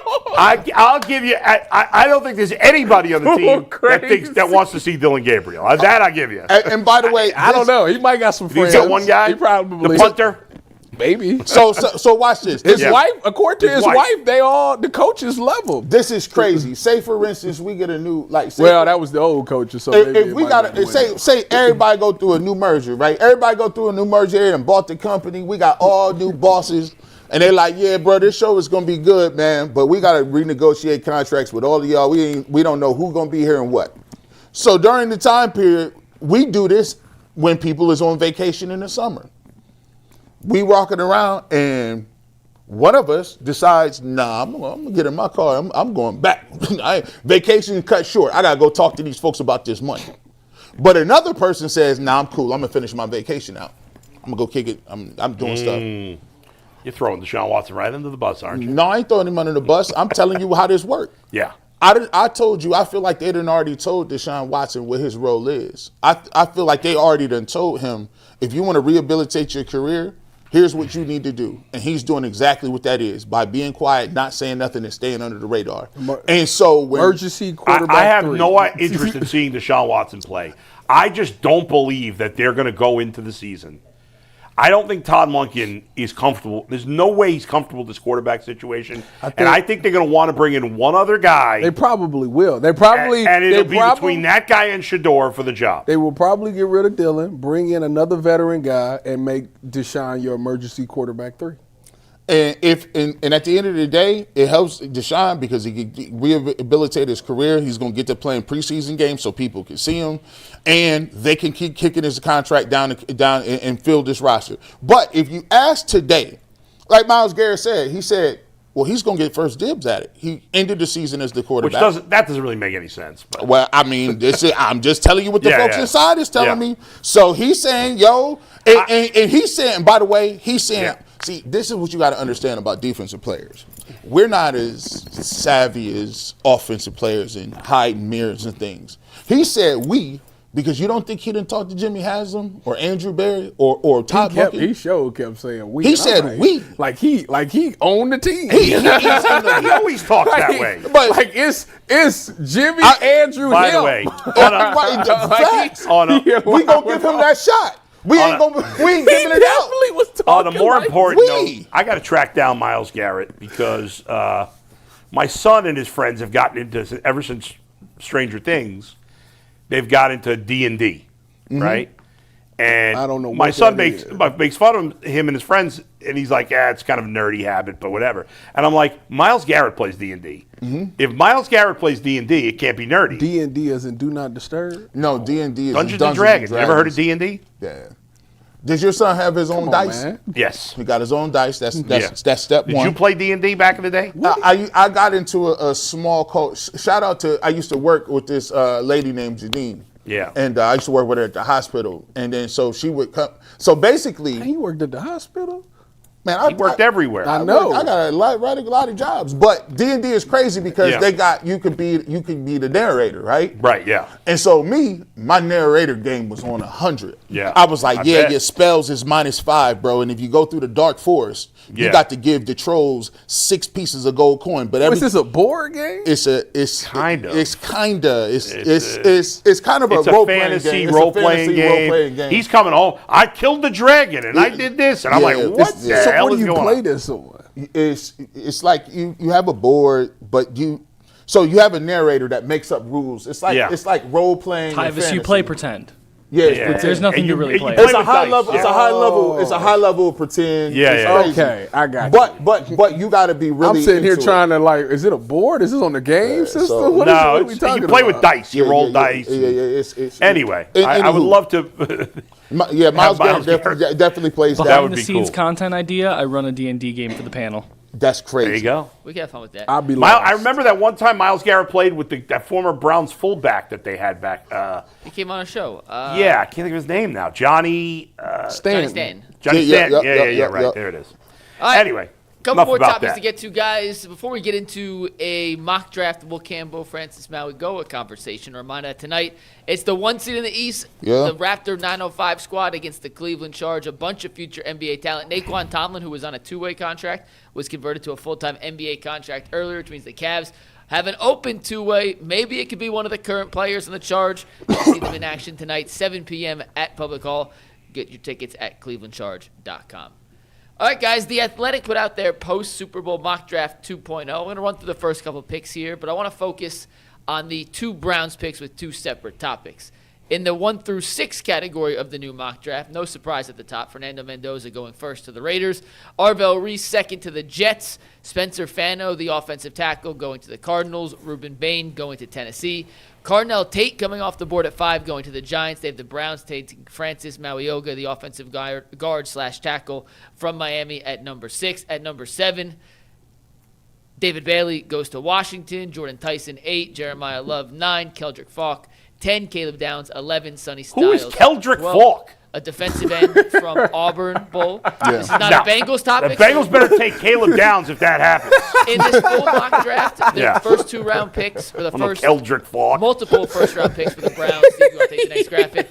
Was Mauigoa at 6 and Makai Lemon at 24. We'll get to Makai Lemon in the next topic. I want to focus on Mauigoa first here because, as everyone has said, they're not sure if he's a guard or I'm out, guys. I'm not even letting Mike finish. I got to finish. Take tag, we're full here. Will Campbell had the same question marks coming into the This draft has nothing last to do with Will Campbell. I'm not saying this prisoner in the moment on Will Can I give Campbell. people the stats before you dive in, Bull? All right, give us the stats. If you missed it, Will Campbell allowed 14 pressures in the Super Bowl. He allowed 29 pressures in the playoffs. It did come out today. He was dealing with an injury, wasn't 100% healthy. Still 29 pressures in 4 playoff games, the most ever recorded by Next Gen Stats, and 14 in a playoff game, the most since 2018. I know he had a terrible postseason. He had a great regular season. Everybody was lauding the pick, and now everybody says they're idiots. Here's the thing. He's going to be a much better player because of this. Yes, I agree. People are going way. Yeah, he'll be fine. This has nothing to do with Will Campbell. I just like messing with him with the arm. I'm just going to say this. If I'm drafting a guy at 6, I better know for sure what position he plays. Because if I'm not sure if he's a tackle or guard, then I'm not taking him at 6. End of story. I don't want to hear it. If you're taking him at 6, you've got after the combine, it'll be kind of you'll know. Well, I'm not drafting a guard at 6. The only guard that I know that was taken at 6 or higher, the Colts guy, Quentin Nelson. They said, really and they kept saying like this dude is a Hall of Famer. Guys, if the draft broke like that, I'm taking Tyson. Isn't he considered the best lineman in this draft? He is, but you don't know what position he is. I don't care. I'm taking that. I ain't lying to you. Fano's up there too. It feels like Fano's surpassed him more because he's sure a tackle as opposed I don't know. I'm taking Tyson if that's the case. Then that's why. I'm not taking a question mark. What's his measurables? Mauigoa? Yeah. He's 320 some pounds. Huge. Hold on one second. No, what's the height? It's not huge. 320. You tell me he like 6'6" or 6'7". No, he's not. Dang. He's listed at 6'6", 335. Ah, yeah, that's cool. I think he'll measure shorter than that at the draft. I guess that will come out officially. Yeah, I think if he's 6'5", I understand it. Now, usually you want them tackles to be 6'7", 6'6", 6'7", 6'8". Here's the thing. Like, there's a thought process that up front, you just want, give me the best 5. To me, Will Campbell, in my opinion, I had him rated as a center. I had him rated as a center and not a tackle because I don't like his functional strength. I don't like his athleticism.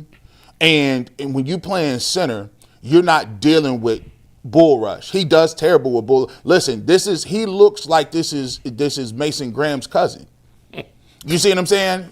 That right there, like I'm not intimidated by that. I don't look like that is not a tackle. I feel like when you watch him, you can do whatever you want. Like he's not going to be. But he had a good season. But here's the thing: when you start getting exposed, like when you get to the playoffs, ain't nobody bad. You're going to be dealing with people, and they're going to find you. And the Seahawks found him and his running mate on the same side of the ball. Yeah. Bull rush is susceptible to. I don't like his footwork. He puts his head and hands into the block too much. So you worried about Mauigoa being, or whatever you say? I don't worry about him as much as I did with Will Campbell, is because I know at worst, Mauigoa is a dude that is big, he's massive, he's strong, he's nasty, and if he does not work out at right tackle, he to me, I feel like he is better suited as a guard. And if I'm the Browns and I'm looking at it and I say, okay, I can't, we need so many things up front. Yeah. I can't then just say, all right, well, I need a tackle. I'm like, no, you need guards too. Oh, wait, hold on a second.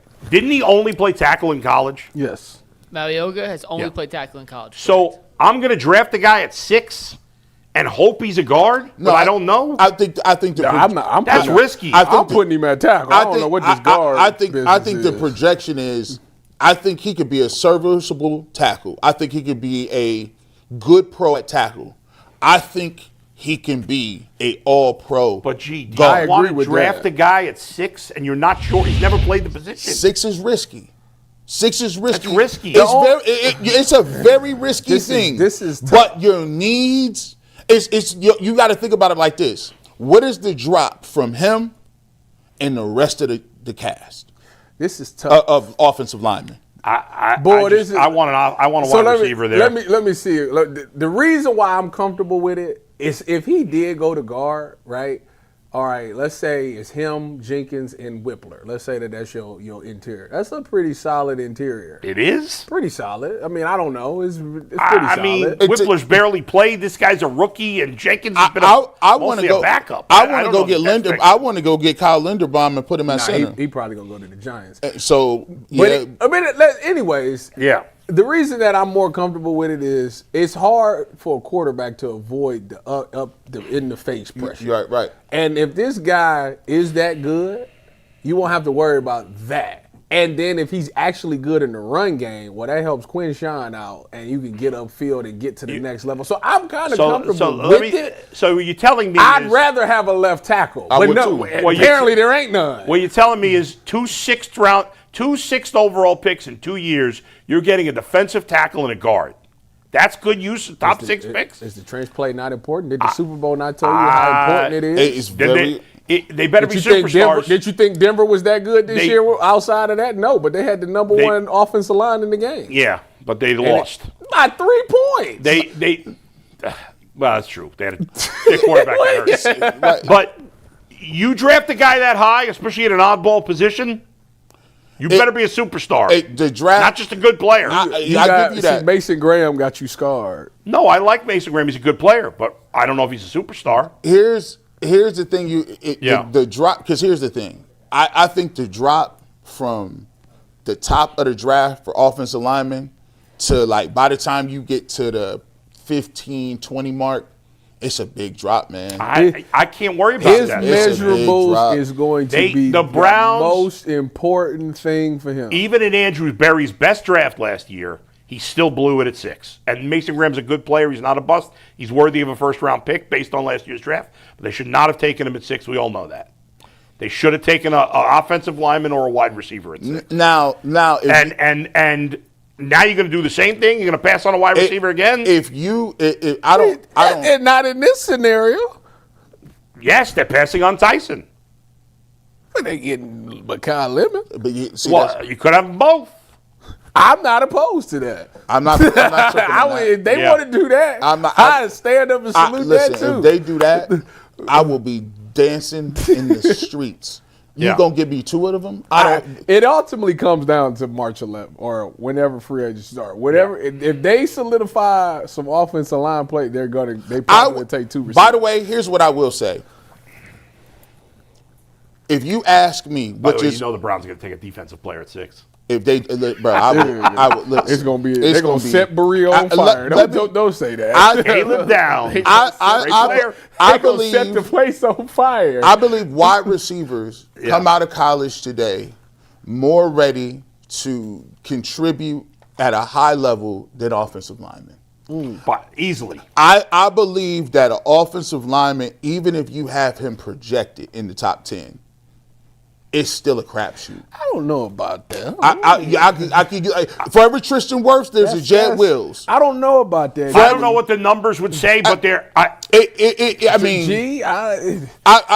can get. You can look. Mike needs to do that research. Top guys taken in the top 10 that are linemen that were hits at bust. wide receiver versus hits at offensive lineman. Obviously, that's something you guys do another time. I'll get that for next Tuesday. We'll do it next Tuesday with you guys again. Yeah, because I'm looking. No, I'm not in next Tuesday. So I'm looking I feel at like the wide receiver hits ain't been as like they used to be. But the past the Emeka Bukas, right? The mid guys, the Brian Thomas a couple years ago. Even Odell Beckham Jr. wasn't.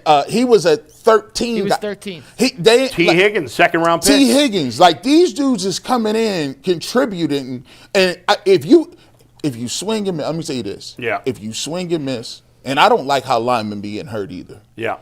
I don't like because linemen seem to be on that injury report a whole lot, and then you still rotating guys. Look how many starting lineups we've had with the Browns. Mauigoa never missed a start at Miami, by the way. 3 years, started every single game. He's the top of it, but Jordan Tyson or Cardinal Tate is to me a very easy no-brainer. It's a plug and play, and it's we've seen for years running backs always make an impact right away when they're good, right? But in recent years, wide receivers and tight ends have been making bigger impacts at younger ages than we've ever seen before. Yeah, I'm not sure exactly why that is. But now it's like all this the quarterback, the running backs, the wide receivers, and tight ends are all making immediate impacts. Now that doesn't mean you should necessarily take that guy over a guy you think is better. But that's happening way more frequently. Go ahead, Mike. Well, we're going to talk about the receivers right now. I just want to remind people that Mally's is the official sponsor, chocolate sponsor of the Ultimate Cleveland Sports Show. With Valentine's Day coming up, make sure you head over to Mally's.com for all your chocolate needs. The other pick in that athletic mock draft, as I mentioned before, at 24, they had the Browns taking Makai Lemon, the wide receiver out of USC. Tyvis and G, I know you've been doing your whole receiver breakdowns. 2-part question for both you guys, and G, I'll start with you.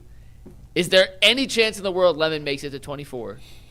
Or is he 0%. Way too good to fall that far? And 2, is there a chance he's the best receiver in this whole draft and could be a target for the Browns at 6? Number 1 is 0%. Number 2 is it's like. You think it's 0% that he gets 24? 24? Yeah, watch the tape. He won't start. He is not that new. He might be. He could potentially be. We still got to hit the top 2 big dogs, but right now, from what we seen, it's not even close. He runs the whole tree, every route, like the whole tree. His space. He got some. He can play special teams too. Like he catches the ball with his hands. Like he's one of them dudes that if you let him go to Pittsburgh, you gonna hate him. You gonna hate him for life. Like if you let this man go somewhere like San Francisco, you gonna not like this dude because he's gonna seem like he's open, and every time you need a play, I can see him going to San Francisco. Every time you need a play, he's gonna make one, and he does it and hands that ball back like, this is nothing. I'm going back to he's hard nosed. I can see him going to San Fran. Why you say that? I'm telling you. I'm listening. There's no way he may pound for pound be. I'm telling you, the best receiver. And he just does it consistent. He's been doing it easy. And so if you're looking at to try to get him at, he won't last. There's something. There ain't no way. 0% he lasts. I guarantee that there are some people that have him as the best receiver on the board. I think it's split into thirds. Cardinal Tate is a guy that can just come in and he looks like pro ready today. I run every route. You don't got to tell him nothing. Now Jordan, he's an outside guy. He's probably got the highest floor of all these. Right. Yeah. Now Jordan Tyson, his ceiling the highest because if the way he's just twitchy, he can move. He's the most athletic of the three. What's his best case scenario? Who? Tyson. Like, will give me a comp for his Malik Neighbors. Oh, well, then I'm taking him at 6. No, he's not that I'm just playing with you. He's like, oh, no. Now, like, Jordan Tyson reminds me of. So, let me see. Jordan Tyson is. Man, he kind of reminds me of. I'm trying to think of a guy that you can give the ball to. What's his specialty? Like, what's the best part of his game? Athleticism. He's just great speed. He probably gonna run 4.3. He can. Elite speed. He's speed. He's fast. How big is he? 6'4". Oh, so he's big and fast. I think he's 6'4". He's about 6'2". I think he's 6'2". Oh, I thought he was Still, he's 6'4". big. I mean, 6'2" is not tiny. He plays big. He can high point the football. Yeah. He does a good job. He has really good body control. The problem is he hurt? That's he his get problem. hurt. Like he's injury, and he's not the most natural catcher of the football. He's not. Now, Makai Lemon, he catches here, up, down, up, all that stuff. So he's the most explosive, though. What's the guy that used to play for the Texans? Will Fuller? Will Fuller. Like, always hurt. Like, he was always hurt, but Will Fuller was fast. Like, Will Fuller would be hurt and then come back. And he wasn't that big, was he? He wasn't that big, but his speed reminds me of that. And he plays bigger than what he looks. He kind of like a Sammy Watkins to me. No, he was kind of a bust, though, in the league, Sammy Watkins. I know, but he's because he was hurt a lot, too. Yeah. He kind of reminds me of like a Sammy Watkins. I would here's the thing. I will say this: if they come away with either three of them, I'll shake their hand and say whatever. Let's just keep it pushing. But there's no way in this scenario. Yeah, he's a top. It's not happening. He's not. He too. Some people are gonna have him rated as a top on the board, and I wouldn't be mad at it. It just depends on how the Browns want to run their receiver core because a lot of people are so enamored with we got to have this number one outside guy. But if you look at like Detroit, Amon-Ra St. Brown is clearly their number one. He's in the slot. Well, Tyreek Hill was. Tyreek Hill played outside as well, but he could play the slot too. But still, like the Browns, like when you look at Baltimore, Zay Flowers is number one, but he's always in the slot. So like you could do it with a Makai Lemon and have Judy on the outside and whoever else. But I understand why people are so hesitant because everybody thinks when you like, oh, your number one receiver. Right, got to be a big guy. Like everybody think of the X as being he's the X, he's the outside guy, big body guy, and he's not that. So it's a difference from your number one receiver and the X. Like it's two. People got to understand there's a difference between. In most cases, it's the same guy, but it's not always. But so people got to understand that there is a difference in that. And he would be your number one guy. He just would be in the slot. Now, if you look at it, we've been doing it like we've been talking about these receivers, and like there's a second group of receivers that you're gonna hear about. So you're gonna hear about Bell. You're going to hear about Concepcion. You're going to hear about Denzel Boston. Did you see what I sent you, Todd McShay? Yeah, Todd McShay. Are those guys late first round, early second round picks? Somebody going to take them in the first. Somebody going to take like Bale or Boston or something in the first. It feels like the Browns with the 2 first round picks that it's got to be some combo of wide receiver and offensive line. It would feel stunning if they took any other position with those 2 spots. So let me ask y'all a question. I feel like it's the thinnest spots, to be honest with you. It's not great. If the Browns said, you know what, if Makai Lemon get past 15, we packaging a pick to go back up to the first round. Would you be mad at that? Who they take at 6? They took a receiver. Okay, so Tater. They took Tater Tyson, and then Makai Lemon is sitting there. What they giving up to get back in the first? A second round pick. This year's second round pick. How far are you moving up? You want to go back to 15? Yeah, but I don't think you could. You can't move up to 15 just giving up a second round pick. But so they got 20 what? 24. So you got 24. Oh, yeah. Okay, and then they want to give up a second-round pick to go get. So 24 and 30, 40, whatever it is, 36, 37. To go back and get a receiver. Yeah, maybe. Like, I got to see how free agency goes. So, okay. I have to see what. Yeah, they did free agency is the priority right now. I have to see if they address like left tackle or something like that. Right. Is there going to be any tackles, left tackles in free agency? Mike, What left tackle? is any tackles available for free agency? I'll pull it up Left again, tackles but that are last any time I good checked, don't get the answer free is no. agency. Like, Bring Jed Wills back. man, I mean, No. All right, so according to Spotrac, these Yeah. are the best free agent tackles available in order of their market value projections. Yeah. So this is Got it. just tackles. Rasheed Walker from Green Bay is expected to get $21 million per year. I don't know him. He's At young. all. He was a late round pick that played really well. What year? Was he- How old is he? He turns 26 this year. Is he their starting left cash tackle? him out. He was a right tackle. Cash him out. He's their starting. But why would they let him go? Cash him out. He probably won't. This is just Okay. the guys who. Yeah, were they'll probably be. I'm offering. Listen, I'm gonna make it difficult. Never heard for of him, but he's a starter and he's 26. Cash him out. I mean, that's right up their alley. But I doubt he becomes a free agent. We gonna push that price up for the Packers so Yeah. tough. All right. $45 million. They be like- next up, Braden Smith, 30 years old, the right tackle from the Colts. Yeah, I mean, 30-year-old. What's his projected? 13 and a half. And this is Spotrac.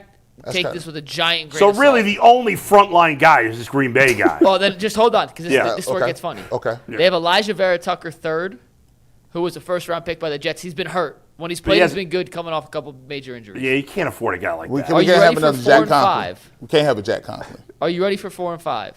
Yeah, Wait a but- minute. Hold on. Cole, Wait. Tyvis, give it to Jack Conklin. Make a straight face I'm first. about to say, I it's need J- y'all to all make right. a straight. Jack Conklin and Cam with Anthony Robinson. as my witness, I'm going to read you the next two names. All right. Yeah. Cam Robinson and Jonah Williams. And Jonah Williams, Nah. he's terrible. Hey, nah. So in other words, It's a one-man race. the only good tackles are the Green Bay guy who they'll probably re-sign, and then that Colts guy who's probably, maybe you sign him for a short-term deal. The third guy's always hurt, and the other guys suck. Vera Tucker's was a 12th overall pick a couple of years ago. Yeah, but he's always hurt. The Browns can't afford to sign another guy who's always hurt. Yeah, he's been so hurt you have 3 two of the time. options, and the Packers guy probably This is doesn't the actually get free worst agent. time Now, to what have- about guards? Have an offensive line issue. Once again, this is based off the Spotrac projections. Probably Wyatt Teller's number one on guards. He's not. No. Cash him out. No. Go ahead. David Edwards from Buffalo projected $20 million per year. All right, so Cash he's him out. legit. Hey, so hold on, he played for Buffalo. That's one. Cash him out. And he played for Josh Allen. How much is he getting? 20. 20. Yeah. Cash him out. Ed Ingram from Houston projected 13. Their offensive line was terrible. Yeah, what? Yeah, we didn't want him. Joel Bitonio is third. So there's basically you basically have one tackle and one guard. That's it. And the man Joe Patonio was on one leg and wanted to retire. Joel Bitonio's retiring. He's the third best guard available. Third best This is available. horrible, man. So we gotta go. We can't make the trade. We can't do. We the can't do trade. it. We can't do it. afford to The syndicate has come up. We can't do it. We can't make the move. It's minimal. Maybe they signed that guard from Buffalo. Terrible. I mean, And Lyndon Baum's the best center on the market. and Pochich is the second. That's terrible too. But they're going to go with what's his name, are they Whippler at center. are they probably. bringing are so No, are they because you are got they, a season into They, this. hey, Are you they know what? and They might have to Poachers make a too? trade. I don't know. So think about how many Yeah. people that they got that just don't like Poachers. He season injury. DeJuan Jones season ending. Luke Whippler season ending. Like Bitonio retiring. Bitonio retiring. Jack Conklin Yeah. injuries. Actually, we don't know for sure Bitonio's going We to don't know retire. for sure. We don't know for sure. But you wonder if he'd go somewhere else if he doesn't retire. I mean, Who? is he still Bitonio. under contract? No, he's a No, free he's agent. free agent. Listen, this is I don't Tyvis, think he'd go somewhere else. Why not? He might want to win. And this is why if Yeah. they draft Mauigoa, yeah. they may say, even if we have to move him to guard, he's still better than the best, everybody yeah. we got. He's the best overall. Well, he probably offensive- would be their best offensive lineman. He's the No, best he offensive would lineman. be. And so now, like, You would have to beg Bitonio to come back for another year just to be Yeah. because then you have at least you have a left guard, a center, a guard. Tackle. Man. You're not even saying that with conviction, Tyson. Hey, can we? This Yeah, is Tyson. How did I come up with Hey, Tyson? can we get one of them Kelseys to come out of retirement? Can we get him? Jason Kelsey, we could use him. Hey, Kelsey, come on. I know you can do Why that. did I call Tyvis Tyson? AB gonna have to really earn some money this year. Oh, no. I'm afraid He's so. really going. By the way, just go ahead. They say they want to win how many games? The More Browns? than 5. I think they got to win 7. I told you 7 to 8. By the way, two semi-related note. 2 documentaries. I've watched the first 10 minutes of both, but I haven't gone beyond that. But I just wanted a little tease. I wanted a little tease before I committed to them fully. 2 documentaries that I'm interested in fully watching. That sounds crazy. Yeah. Number one. I want to taste before I sign Number up. 1 on Peacock. I can't remember what it's called, but it's the history of the black quarterbacks. Okay, Watch the first 10 minutes. And the second one, they call you a racist all the time. no, some people do, but any real person knows that's not true, and that's outrageous. He's kings of the lib. He's king of the libs, bro. So how can he? And number 2 is there's a documentary on Netflix about the '80 Olympic hockey team. It was good. I watched that one. Really good. Yeah, I started. Miracle on Ice? Yeah, the No, Miracle on Ice team. But it's a documentary about it, not the movie version. Have you ever been in a hockey locker room, The worst smell on the face of the earth. bro? The worst smell on the face of the earth Bro. is a hockey locker room. It has to be gangrene or something. Oh my in there, God, bro. it's so gross. It's nasty work, bro. Yeah.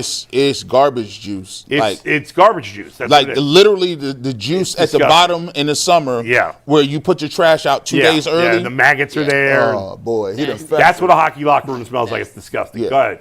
We got one last topic to get to, Yep. guys. Make sure you follow us on social media. You can see the handles on the screen there. We'll get some behind-the-scene content, maybe a D&D game for social media coming up. Ed could organize that. I'm putting him fully in control of that.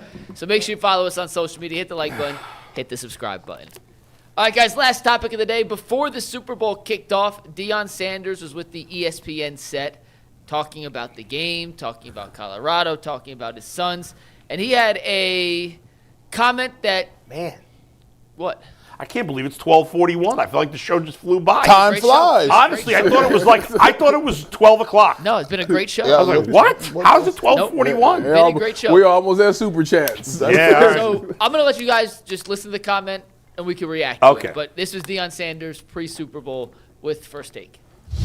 Before, and I know you're happy at Colorado, but before Shoddy went to the Cowboys, your name was kind of in the mix. Is there anything that would get you to jump to the National Football League? Not whatsoever. What transpired with my son last year, ain't no way in the world. No, I don't have a. Thank you, Lord. When I stop like that. That's to keep you from saying you don't need to say. When I stop like that, Got that you. don't mean God to tap that don't mean I'm lost for words. That means God said, Sorry, I didn't mean to say that. That means God said you're a head coach now. You can't do that now. You can't talk like that. You can't say that. I know you're comfortable with your brothers here, but you can't say that. Them frames was crazy. It's hard to pay attention to anything with Cam Newton's hat. I'm so distracted by his hat. Mr. Topham hat, man. Listen, them gazelle glasses Coach Prime had on was crazy. They were sweet. They was fire. But yeah, no, look. I mean, people talk about Prime. I'm like, he is not going to the NFL. Like he has a nice cushy job. Why the NFL? Look, there are certain coaches. They need him for the Rooney Rule. Deion will be no one's Rudy Rule. What are you talking about? Like he will be under no circumstances. Like I feel like nah, bro, I'm cool, man. A lot of y'all cats, y'all had a lot of stories to say, bro. Them stories were unfounded, bro. He didn't like them stories. Now here, I did think Cam was funny. Cam said, "Hey, man, we need to figure out what's going on with Colorado, though." He was like, "No, we had a tough year. The Sanders, What was their record? The Sanders as a year, was really the Sanders family as a year. We had a tough year." 4-8 or something like that. Oh, they were really bad. But nah, I mean, I don't think Prime ain't built for no. Like he could. But he's just not. He's too honest for the NFL. You think any team would give him a real chance to be head coach? He'd have to really. He had to vibe with the owner. Right now, he's trying. He got to master the college game. Yeah, I mean, it just doesn't make sense. The NFL game is a different game. Coach Prime liked to say he liked to speak his mind. Like, can you imagine? Like Prime at the press conferences would be. It'd be nuts. I'd love it. That'd be funny. Gee, he stopped himself short because he started to say, "Not after what they did to my son," and then he cut himself off. Yeah, like don't say that. It's been a year basically now since the draft, do you feel like with the information we now have, where do you think, if you were Deion, given true serum, where do you think he was going? Where you think he wanted him to go? Like, yeah, let's say he was talking with just Cam Newton and Ryan Clark and wasn't on national TV. Oh, you talking about where he was going to go? Where do you think that sentence was going? Oh, well, I think he wanted to say there's a lot of people in the NFL that was spreading rumors and falsehoods about the character. Forget the football part. I don't think Prime has a problem with the football part of it. You can have an evaluation and say you don't like Shedeur, you don't like this. But some of the stuff that they was coming out with was wild. Like they was having people talk about this man don't sit. He ride a different bus to the games in Colorado, and they're like, this is patently false. Here's the media company that his brother owns, and this is him sitting at the front of the bus. People saying, hey, man, he got a situation where he not in the front of the meeting rooms. He need to get himself to the front of the rooms. I'm here, he ain't doing. It'd be like, man, listen, like for all intensive purposes, there's people that get caught up in whether or not his fan base is, right? Like, I think we get so caught up, and he's not the first person to have a fan base. Like, everybody has fans that stand 10 toes down that's going to support people. There's people that will argue on the internet about their favorite TV show and will be upset. I will argue with you about that. That is personal to him. So, but by all intensive purposes, the kid don't do nothing. He just, like, he's not a malicious person. He don't run around cussing people out. He comes, he tries to do things in the community, and I think the thing he was going with is people were saying a lot of unfounded things, and then the season happened, and as we get to watch for a year, we found out that a lot of it, frankly, was not true, like him as an individual. So we could argue about football whether you think he's good or not. But individually as a person, I think he felt like he was disrespected because some of the stuff that people were saying. He was definitely treated unfairly in the draft process. Whether he was drafted fairly where he should have been, that's up for debate. I think the truth is somewhere in between. I think the Shedorians think he should have been the first pick in the draft. A lot of people just say, well, he was a 5th-round pick. The truth is probably somewhere in between, maybe a 2nd-round pick, maybe a 3rd-round pick. Who knows? I don't know. Mm-hmm. I don't think he was treated unfairly on the football field. I don't think the Browns did him wrong, as some have speculated. I think he was treated very similarly to many other players. But I do think he was treated unfairly at times during the draft process. That I agree with. I think that's what he's mostly talking about. The only thing out of the whole thing that still doesn't make sense was the rep thing in in training camp. That was the one to this day that was still like. I don't know that the reps were unfair. I think the way it was laid out as possibly as being the open competition between four. That shouldn't have been. That was the mistake. That was the mistake. They should have said that because it wasn't. Well, because it's like no 5th-round quarterback in training camp gets because it comes off as this. It comes off as you made it seem. They made it seem, and it might be in the case, but I'm not. We're not in the building to know. But it made it seem like the other 3 got something going, but Shedeur don't. So like we're gonna put him to the side because all the times I'm hearing Jason and Zach say he's clearly 4th on the depth chart. Like he's clearly 4th, and he ain't getting reps. So, like, it makes you wonder, like, well, why is he not getting these reps? And that was always the big thing. Right. Why is it that it's an open competition? Had they not said it was an open competition, would you have had those same feelings? No. Right, exactly. No, that's the I thing. wouldn't have. But then, that was the problem. But then you hear, like I remember when Chad Johnson came out and was like, he was like, yeah, I talked to Denzel or I talked to people with the Browns after he shouldn't have said Denzel. Yeah. Right. Denzel, like, he balling out there, I'm telling you. And it's like players be saying, like, yeah, we see it every day. He make a wild play every day. So it's like if he was doing that in practice, in training camp, like at some point you eventually will want to see it. And again, it does go back to the open competition comment. Because if you came in and said Joe Flacco or Kenny Pickett is our starter, then it wouldn't have been a thing. And I told you that was the biggest mistake that they made. It was the biggest mistake. And then I think the other thing that got Deion upset about Shedeur is the fact that people know Shedeur. Like people that like close to the family, even teammates. Like you're with this guy every day and you hear people say these things and nobody ever came out and said that wasn't true. They just let it run. Nobody, no media member, no teammates. Nobody ever came out and said nothing. It wasn't until Shelby after the season came out and said something. Yeah. But for the whole season, nobody ever said a thing to help Shedeur. All the people, because it was one of the media guys he was talking to while he was at the thing. And he was like, "You let them talk about my son." And he said, "Well, I said something about your son after the fact." And he was like, "That's my point. Like y'all didn't. You knew my son was a good kid. He didn't deserve none of this." And you never stood up. Who was he talking about? I don't remember who he was talking to, but he was talking to somebody. Yeah. And it was like, that was another part of it. Nobody ever had his back. But you have to admit that some of the woe is me about Shedeur is a little over the top. And some of it, he was treated just like any other late-round quarterback that nobody would have said anything about. It's like the Rex Ryan thing.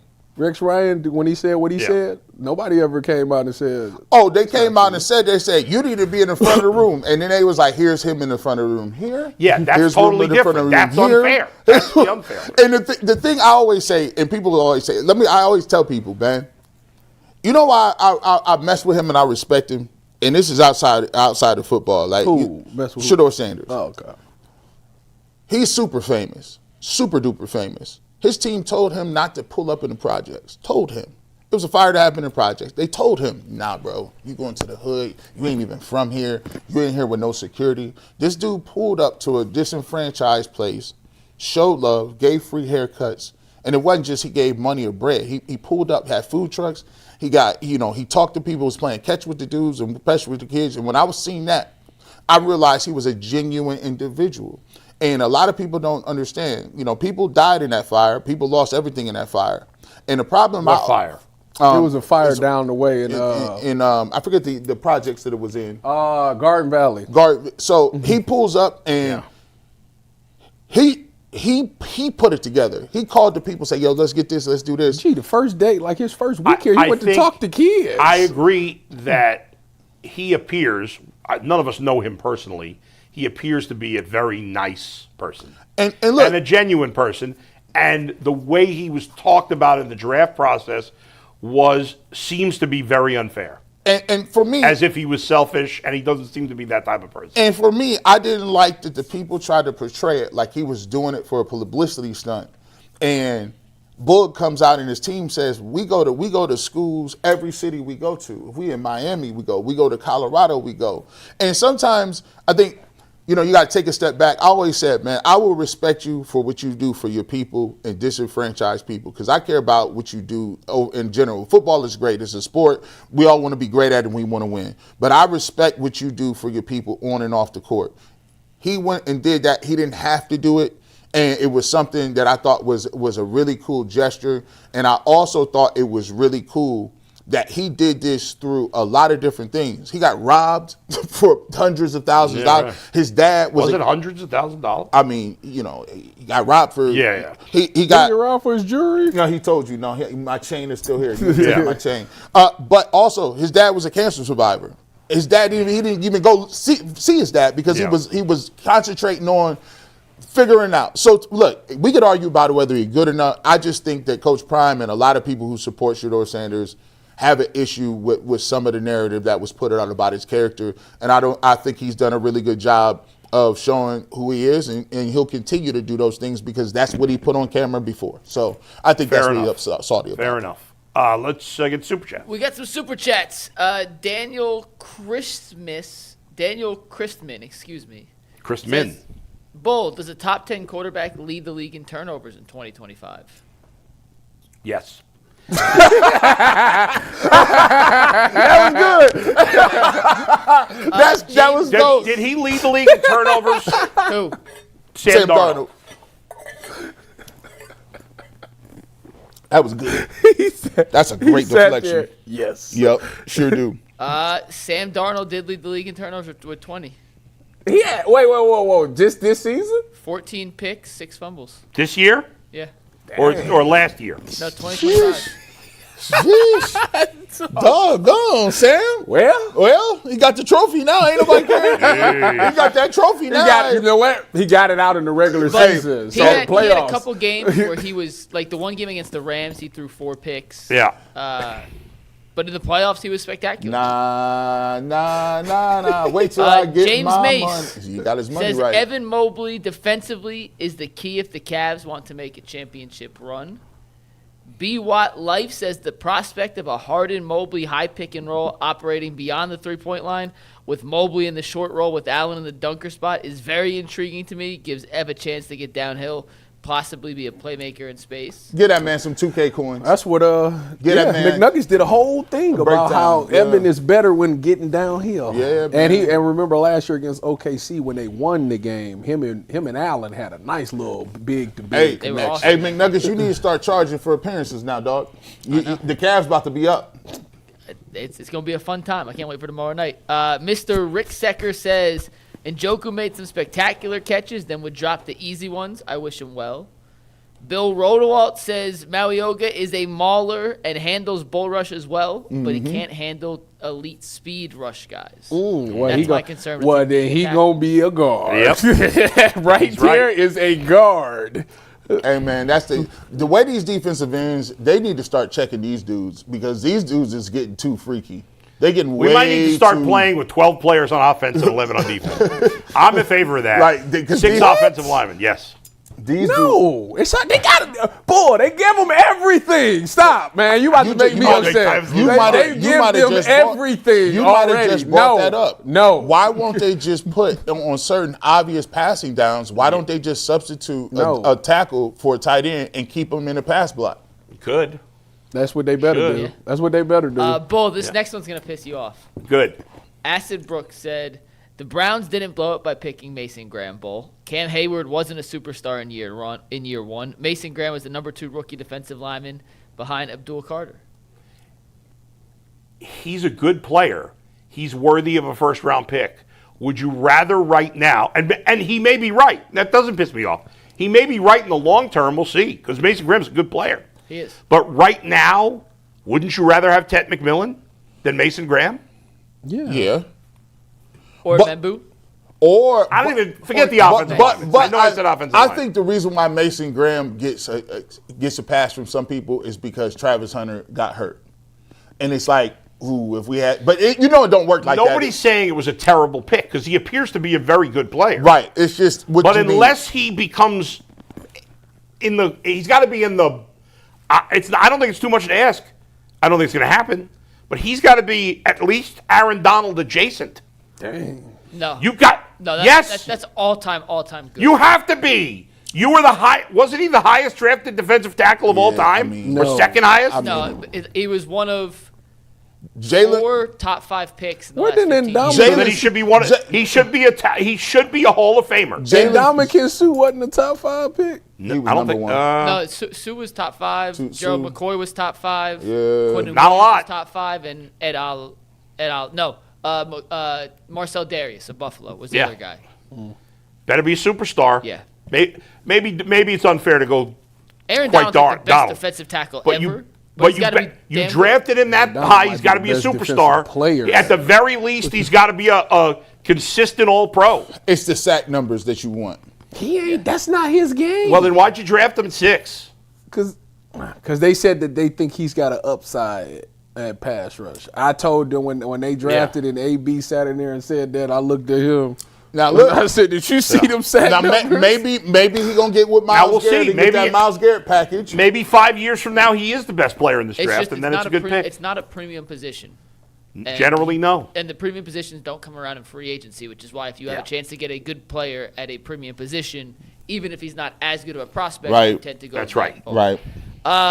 In my zone says Rasheed Walker is who Myles Garrett had screaming "Run Jordan Run" last year.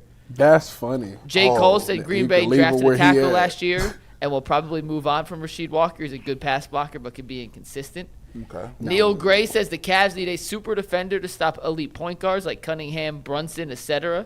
They can't stop both our point guards. That's what Keon Ellis is supposed to be, for the record. Yeah. And last one, M. Bynes says, what are your guys' thoughts on James Harden, on the James Harden signing, taking the pressure off Mobley to be the second best player and possibly helping him play Not better. signing. If Mobley needed that, it needed pressure taken off of him. He ain't no good. I only think it was pressure. I don't think it was pressure. It's about boiled down to whether you got the game or not. And I don't think that Mobley's game is consistent enough offensively to be a secondary He scorer. ain't never gonna be what they thought he was gonna be. I honestly think they need to tell Mobley to go be the player he was when he first came in the league.